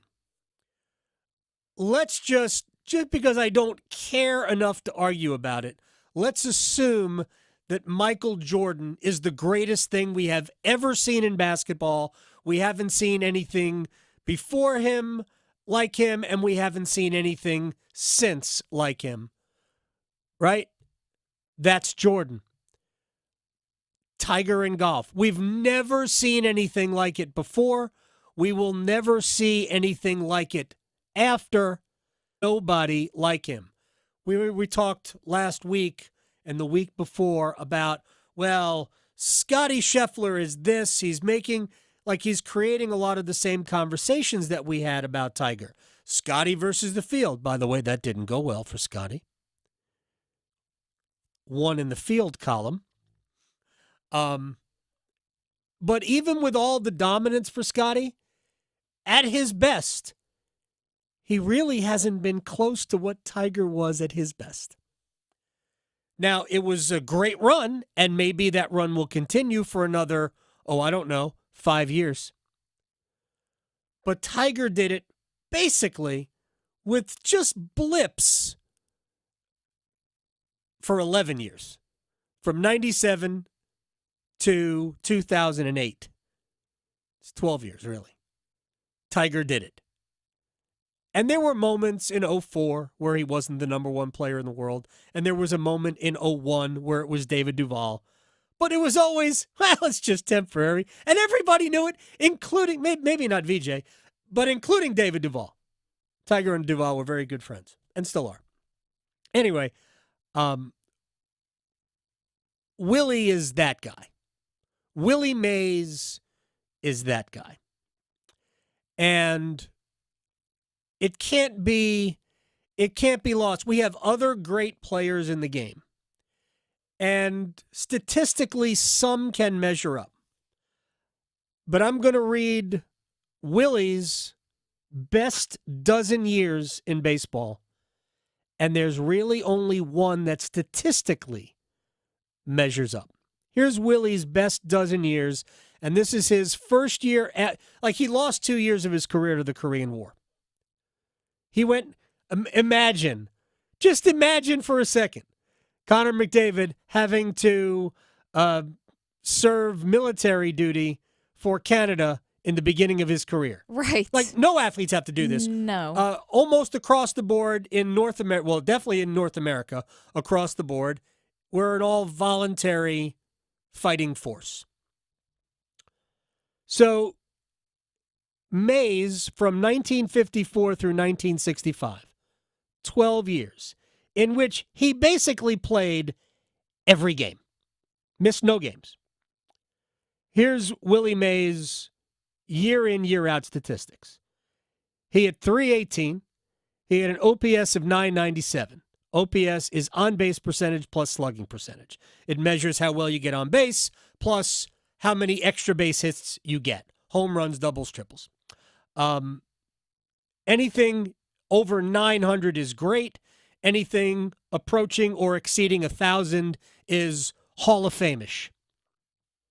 It's a no-brainer, obviously. He's a no-brainer Hall of Famer. So Mays hit .318 with a .997 OPS combined for those dozen years. He averaged 40 home runs and 109 runs batted in a year. 40 home runs and 109 runs batted in per year. He struck out 68 times a year on average. 68 times a year on average? That's it? He walked 73 times. All right, now I'm going to contrast those numbers with the following numbers. Over a 9-year period of this player's maybe Hall of Fame career. 305, comparable to 318. An OPS of 1,038. Close, better, but close to 997. 36 home runs, not quite 40. 110 runs batted in, one better than 109. 36 stolen bases, better than 32. 76 strikeouts, comparable. More games played per year now than there were then. And 119 walks. By any measure, Barry Bonds, in the 9 years prior to the start of his steroid career, was Willie Mays. Oh, defense. We need defense. Willie Mays won every Gold Glove that he was eligible for in those dozen years because it only started 3 years into his career. But he won them all in those dozen years. Barry Bonds was an 8-time Gold Glove Award winner in those 9 years. So, by any measure, Bonds was the next Willie Mays.